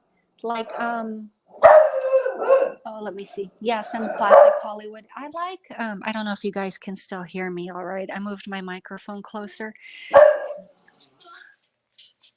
Some new as well. The newer ones that I have, they're all on digital. I'm converting over to digital. I have too much clutter. Um, yeah, I've got a lot of Japanese as well. I love the stuff. Some non-horror, but yeah, I love the films. I'd like to, well, from what little I know about the culture, I like them. I like the culture. I think yes, Phantom Carriage. I love that film. Yes, absolutely. I couldn't remember the title. Getting anyone to watch a foreign film is tough. Yeah, not everyone likes reading. Subtitles is off-putting for a lot of people. In the Mood for Love. I think that's Korean. I love that film as well. Um, that's one of the non-horrors that I like watching. I wouldn't really call it sad, but it's one of those tender films. Um, I like that one. I mean, there are some of those movies that I like that I rewatch every so often, like Martin Scorsese. What is it? Daniel Day-Lewis. I love Daniel Day-Lewis. My Michelle Pfeiffer, Winona Ryder's in it. What the devil is it called? Um, someone please help me.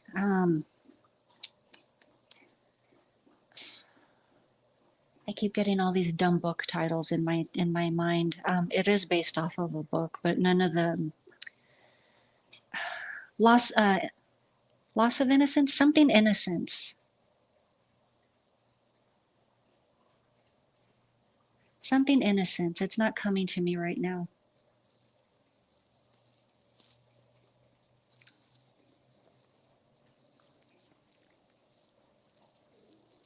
That one and what is one of the other one of my go-tos is um,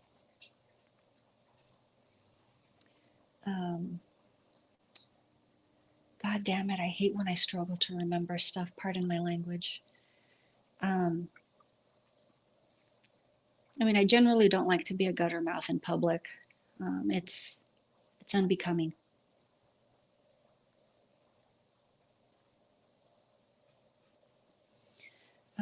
Gummo also introduced me to a death metal band called Mortician, who are named after the Mortician, the tall man in the Phantasm. Oh, I didn't know that. I only know the one song. I didn't know the name of the band, but yeah, I know what you're talking about. I believe it's the intro song, one of the songs where the guys are riding up the road. I want to go to Japan. I can speak Japanese, but not fluently. I've had 4 teachers. That's cool. Sorry. I used to like watching sumo from what yes, yes, Age of Innocence. Thank you. Crucible is another one. I love that one. Yes, I like Daniel Day-Lewis. Tara, tara. What is her name? Michelle Pfeiffer's not in that. Winona Ryder, Daniel Day-Lewis, and oh, she looks like a meek woman. She plays Daniel Day-Lewis's wife in that one. Um, she usually plays the innocent woman. She's a great actress. My memory is doo-doo right now. I feel like someone's messing with me. Um,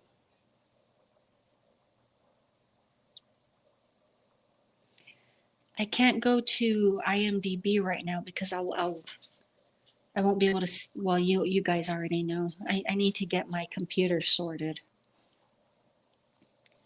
Either that or get a tablet. My only tablet I have is an iPad 2. It doesn't receive updates anymore. Um, yeah, well, obviously, I think it would have a security issue, so I wouldn't like using that one anymore. Um, what happens in it? The Crucible or The Age of Innocence? But yeah, both of those are my go-tos. I love Daniel Day-Lewis films. Especially The Last Mohican. That's another one of my go-tos. See, I love period films. I do watch a non-horror. I'm not a I'm not a in the box person. You can swear I don't mind.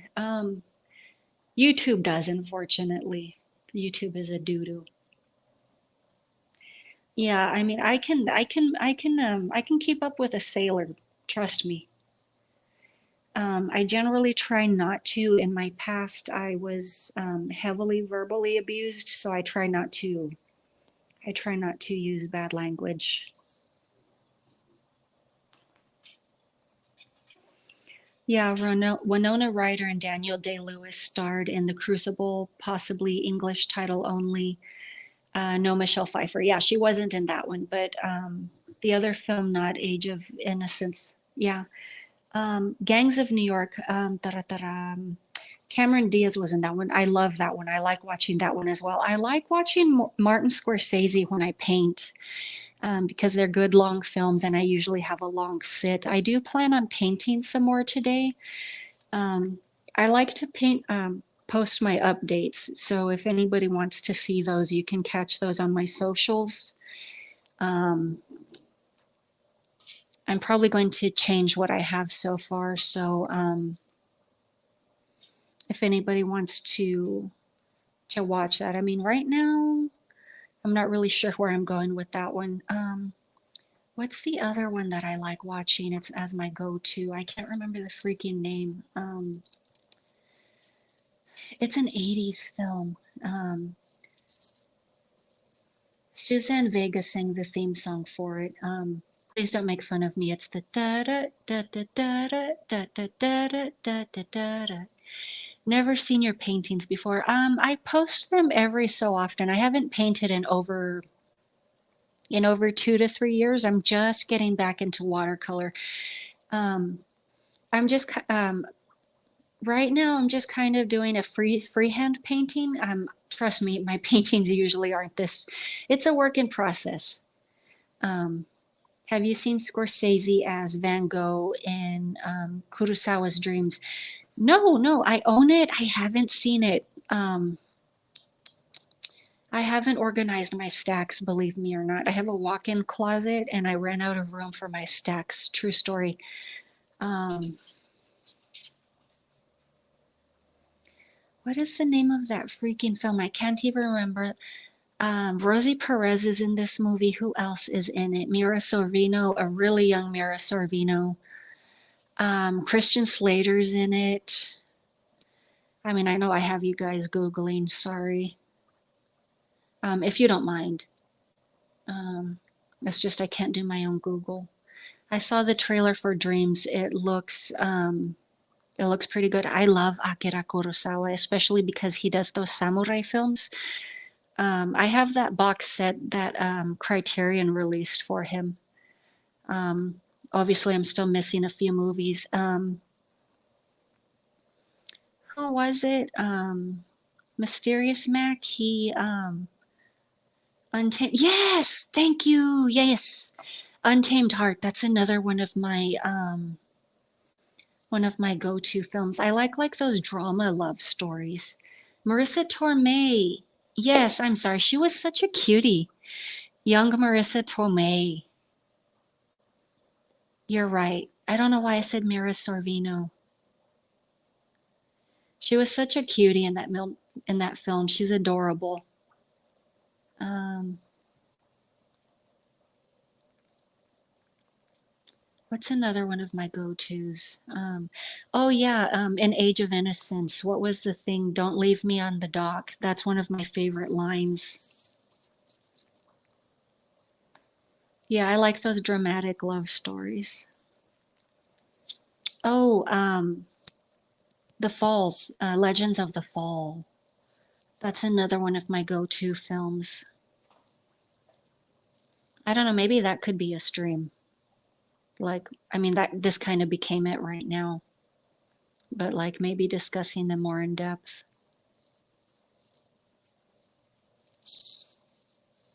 But yeah, I have a thing about period films. Like maybe I can pull them up and we can look at them. Yes, drugstore cowboy. What was it? Don't leave the hat on the bed. Legends? Really? You don't like legends? Those are the ones that I pull out when I paint. Um, um, The Mists of Avalon. I love Arthurian lore. Excalibur. Um, Camelot. What's his name? He played Gandalf, the original Gandalf. Yeah, haha.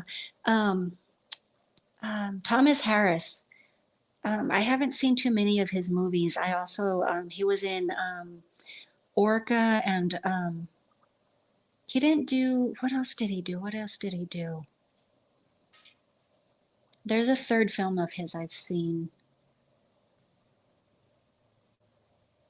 But yes, I love Drugstore Cowboy. Um, let me see. Richard Harris. Yes, thank you. Sorry about that. Richard Harris. I don't know why I got Thomas. Thank you. Sorry about that. Richard Harris. Yeah, it's easier when I'm able to do my own Google. Thank you guys. Thank you for helping me. I saw a friend of mine leave his baseball hat on his bed, and I said, "Dude, you can't do that. It's bad luck." LOL. Unforgiven. Have I seen that one? I know the poster.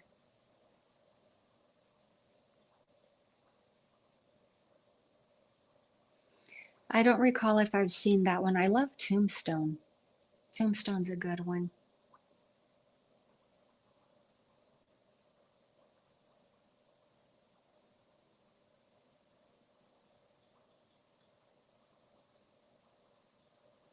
I do like Tombstone.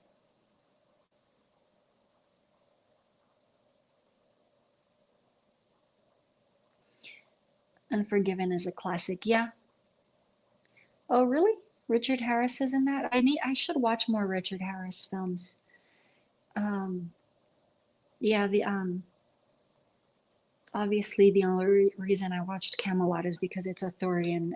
I didn't know it was a musical until I watched it. Very English. I like it though. I love Arthurian lore.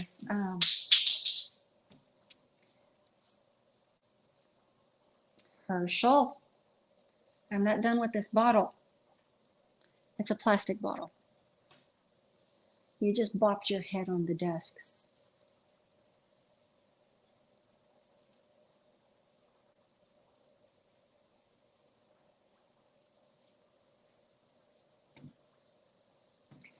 Um, I just saw a longboat on a canal. The guy named his boat the Unforgiven, and an image of Clint Eastwood was printed on the side. That's cool.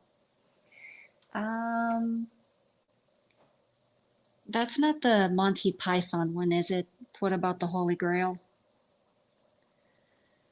Um, if it is, that one still hasn't grown on me. I know it's supposed to be funny. It's too slapsticky for me.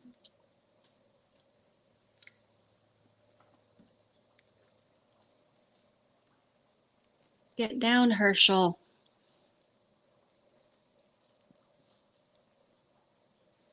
Monty Python. Yeah, the Monty Python Holy Grail. I've seen it. Um, I hilarious to me. I will admit I do have a T-shirt with a bunny sitting on a pile of skulls. It reads "Run Away." So I do like things with subtle references, but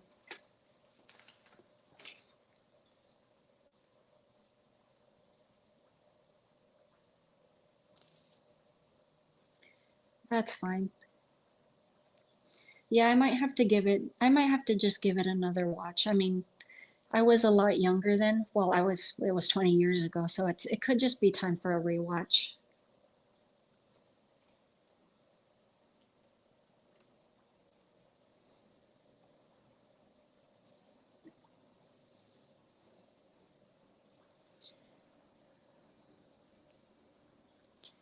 So, yeah, I can definitely give that one another try.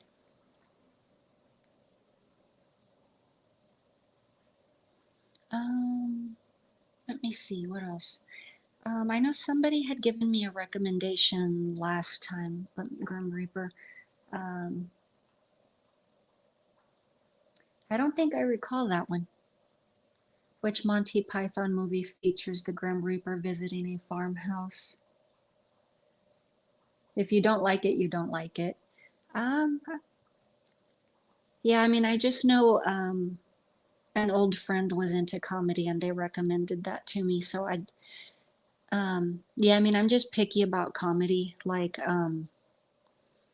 I just have a very weird sense of humor. I'm just one of those people. But strangely enough, I like Will and Grace. I love that show. But then again, they have oddball humor. Like Karen is my favorite character on that one. Karen and Jack.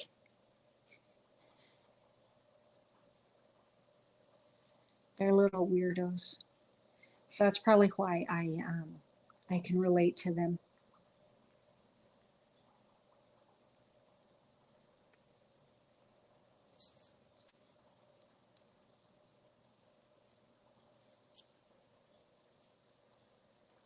Mm. That's the meaning of life, which has the Grim Reaper. I didn't know there was more than one. Do you like Chaplin and Keaton? I haven't seen any of their movies, to tell the truth.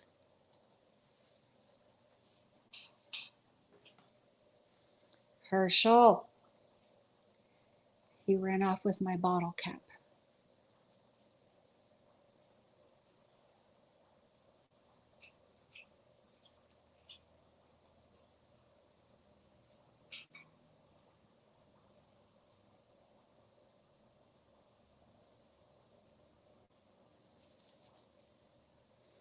No, I haven't seen either of theirs. So yeah, it looks like there's a lot. Like I've seen a lot of the classic Hitchcocks. Um, Let me see. I've seen some of the older Hollywood movies, like Ninotchka. I know that I'm up for a rewatch on that one too. I recall that one has a sad ending. I don't really care for Mel Brooks. That one could be hit or miss. I like Life Stinks. That one was, I mean, it starts slow, but it's pretty funny. Um, do you like Young Frankenstein at least? I mean, most people like that one. I wouldn't mind owning a copy of that one. I have no idea where that accent came from. Salute, chat and panel. Hello, hello. Oh yeah. Now I remember you had recommended Yojimbo to me. Was it Yojimbo? That one was a good one. Vertigo is my favorite Hitchcock. That one's good. Um, Paradine Case has like that one with the trippy eyeball scene during the flashback sequence. That one's pretty cool. What's up, Brian? Young Frankenstein, meh. Okay, fair enough. I didn't like Monty Python. To each their own. Yeah, I need to take that bottle cap away before he breaks a piece and swallows it. It's not a Kit Kat bar. Give it. Give it. Give it. Open. Open. Hey, that hurt. Open. Open. Open.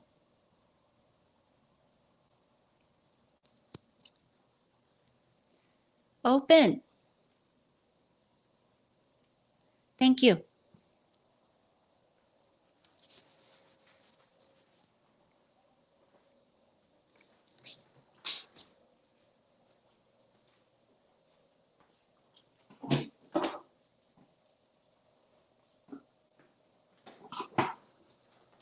Ow.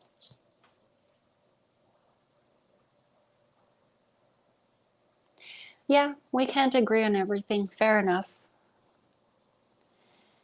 Fair enoughs.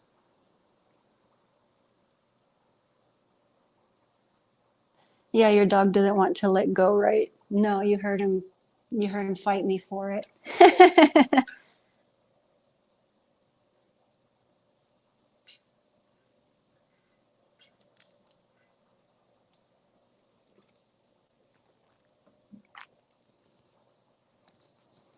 Yeah, he's getting to that age. Usually, oh, he's learning it from the older dog. He usually doesn't do that to me.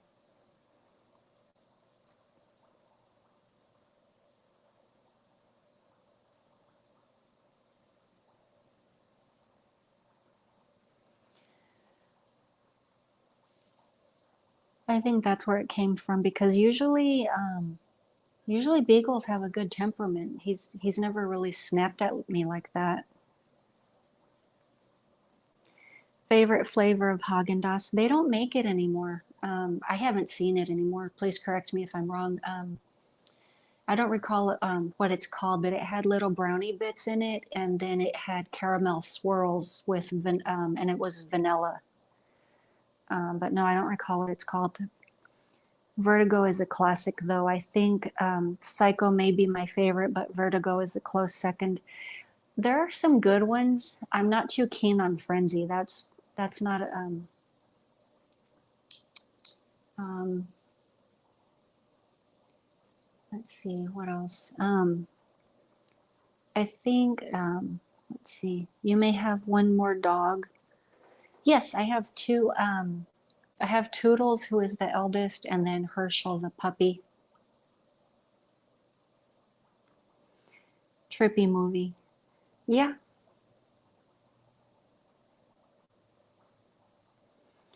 Psycho is my second favorite.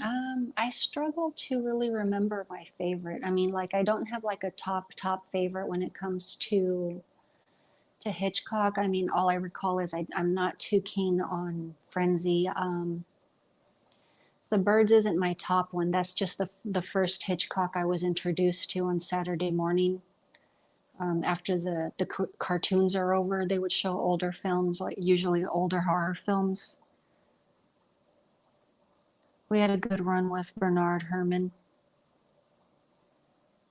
They used to make a Bailey's liqueur Haagen-Dazs. That was my favorite until they discontinued it. Those doo-doos. um, yeah, but Psycho's a good one. What else?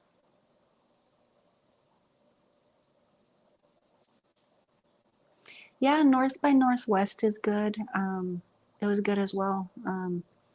Now I buy cookies and cream Haagen-Dazs. Cookies and cream is always a good one. Um, I usually like pecan praline, anything, um, or turtle flavor.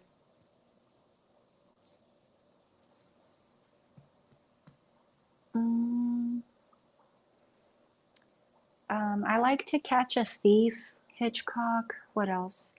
Usually like the caper stuff. I'm not too big on Topaz. That one's a bit slow, but I love that scene where the woman, I forget if she was, I think she was stabbed. She's wearing that big ballroom purple dress, and she like falls to that floor, and she's on that black and white checkered floor, and her her um, her dress just mimics, and it drapes, and it mimics blood, and I'm like, it's just so beautiful, like the way it was just filmed.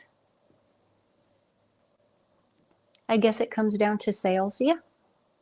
Rear Window, Strangers on a Train is good. Shadow of a Doubt. What else?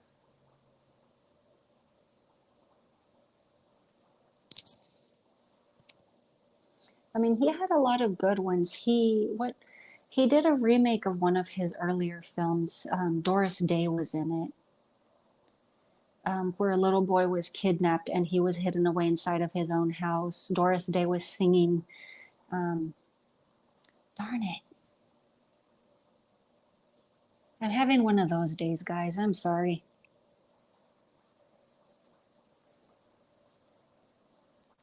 The original was a black and white with that character actor who's always being depicted in those Looney Tunes cartoons. I remember hearing A History of Violence is a Hitchcock style film. I'm not sure. I do like Viggo Mortensen.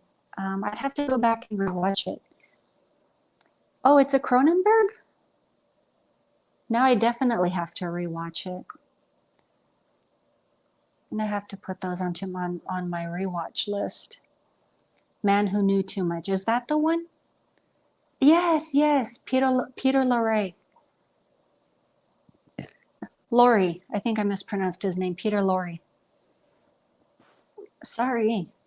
A History of Violence is one of the best films I've ever seen. It's good. I've been thinking of rewatching A Beautiful Mind lately. I feel like I'm trapped in that movie. Have you ever had one of those where it's kind of like you have you have like one of those days or one of those weeks where you remind yourself, you know what, it's kind of like this week feels like being John Malkovich, or this week feels like eternal sunshine of the spotless mind. Really? I don't remember that. I love that movie. I don't. Oh, yeah? Yeah? You like Casablanca? He likes Casablanca. I don't know why that one's not one of my go-tos. That one, the famous kissing scene at the end, that used to be one of my phone wallpapers. I loved that. Peter Lorre was in Casablanca. I'm surprised I don't remember that. To Have and Have Not, I think, was like a poor man's Casablanca. Lauren Bacall is just, she just doesn't do it for me. I'm sure she's a good actress. Laurie did Man phonetically because he couldn't speak English. Oh, I wonder that's why he. Well, that explains why he spoke a certain way. And The Maltese Falcon, I've seen that one. That was a little dry for me. Humphrey Bogart was in that one as well, I believe. Really? You don't like Beautiful Mind? We're having one of those days. There's a board game that they play in A Beautiful Mind called Hex. That game is so complicated and difficult. It looks super straightforward, though. I haven't seen that movie since it was first out. I wouldn't remember. Peter Lorre was a side character. Oh, okay. So you see him and then you don't. I met Charlie Kaufman, who wrote Malkovich and Sunshine, autographed my DVDs. Awesome. That's cool. Laurie learned to speak English. Dang, he's one of my favorite writers, Brian. Laughing my ass off. Most of Ron Howe.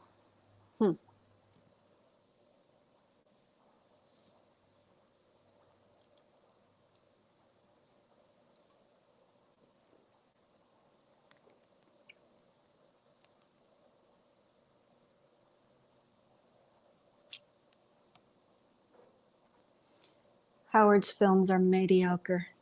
I'll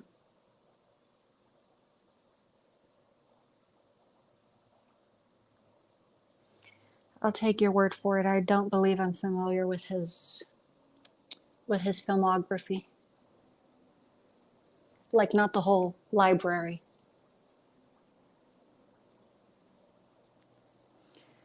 Ron Howard. Can we call him Ron Ho? And he can be like Don Ho's brother.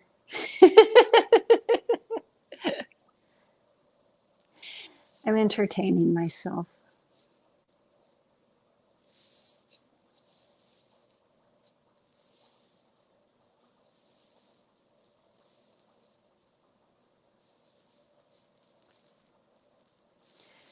Oh yeah, that one's boring. I'm not too big on Apollo 13. Yeah, I've seen old Looney Tunes cartoons with Daffy Duck and Bugs Bunny meeting Peter Lorre. Yeah, as a kid, I didn't know who that was. I just knew he was the guy that looked weird and spoke strangely. And then as an adult, seeing him in a Hitchcock film, I was like, he's real? I didn't know it was a caricature. Can someone please make that happen? That would be cool.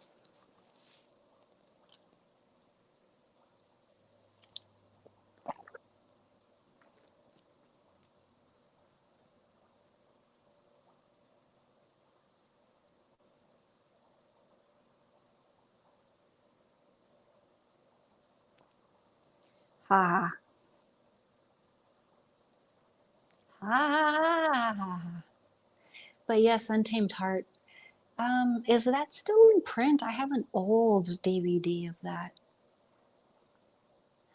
My walk-in closet. The floor is literally covered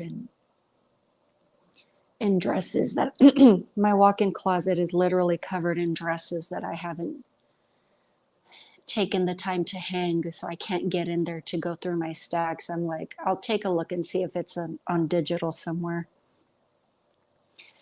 Have you seen Laurie and Fritz Lang's M? Oh, Fritz Lang. I'm sorry. Um, I don't believe I have. I've only seen Scarlet Street and is it the Red House? I've only seen those two of Fritz Lang. I preferred Scarlet Street. That one was really good.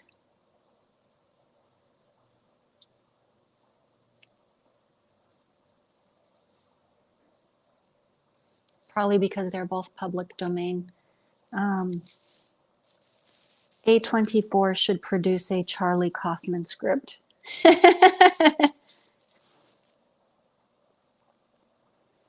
There's a Blu-ray of Heart on Kino Lorber. Cool. Yeah, eventually you will realize so many references that you missed in films and shows. How about Metropolis? I like that one. On that one, yeah, I don't get all of the oh, what is that one? It's German expressionism, I believe. On that one, I miss a lot of the symbolism and such. But I like the film, especially the. I think there's an extended version. That one I have seen. Yeah, Scarlet Street was good, but yes, I do like Metropolis.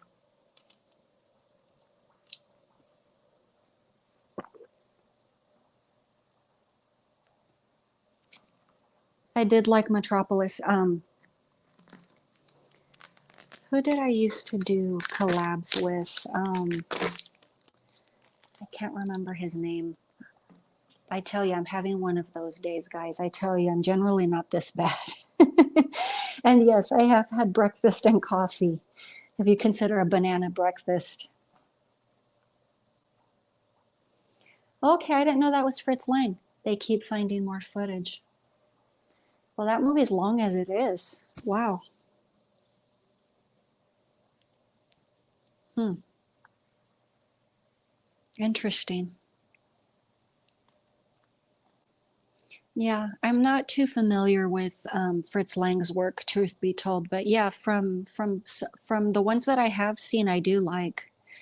Um, Red House was okay. I just preferred Scarlet Street. But he mostly does noir, to my understanding. Metropolis, I don't believe was noir. Could be wrong.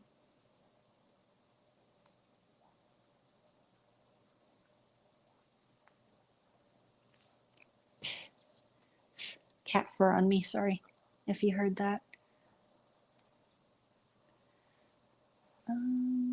But yeah, I think we're getting to a good stopping point. We've been on for about 2.5 hours, but I enjoyed it chatting with you guys, and hopefully we can do this again next week. Um, I'll see about whether we can do if you guys are interested, I can see about doing either a talk on the Devils or Cocaine Bear, and see which either of those two work out. So if anybody wants to watch either of those two and be prepared with any questions or talk about either movie, I'll try and get better about doing the announcement beforehand. I know this one was like very last minute. Long Silent Doctor, Marbus, the Gambler is like 4 hours long. I think it sort of brought the band villain concept on. I'm not too sure about that. That sounds fun, Kara. Yeah. Oh yeah, and I forgot to mention. I'm not sure if he's still in the stream. I missed someone's comment last week. I did share that on social media, so I did answer you in post. I should have super mentioned that earlier, but I'll try and remember it next stream as well. There we go. Slipknot fan, I did answer your question. I don't know if you saw that. I posted it on my socials, but I'll answer your question again. You asked if I ever had like a serious injury, and did I learn anything from it? I saw it and I didn't get to answer you before I ended my stream. So yes, I had said that I once smashed my finger in a wrought iron barbecue pit. I still have my finger. Luckily, it was already decaying from weather. I was just clearing mess out. Did I learn anything from that? I learned that I have a tendency to get very Texan injuries and to be careful with my fingers. Let me see. I saw a scene in The Simpsons. Homer says to Bart, "Son, I love you very much." And Bart smashes a grapefruit in his face and says, "Shut up, I never knew that was a real scene from a James Cagney film." That's funny. James Bond. Thanks for chatting with us. That was Slipknot. Okay. Public Enemy, Slipknot. Ouch. Yeah. Okay, but yes, I did get back to your question. I just didn't realize I had missed it. But yeah, there you go. I went ahead and answered you again. I always ask that accident question. LOL always gets interesting antidotes from it. No worries. But yes, I'll go ahead and see about doing either of those two movies. I'll see which one works out. I'll rewatch either one, whichever one happens, and I'll see if I can get the announcement done in proper time. I'm done with my comments because I know you want to wrap this up. Okay, no worries. But yeah, it was good chatting with you guys, and Jim Cagney's Public Enemy. I will, just as always, nice chatting with you. And as always, I will talk to you later.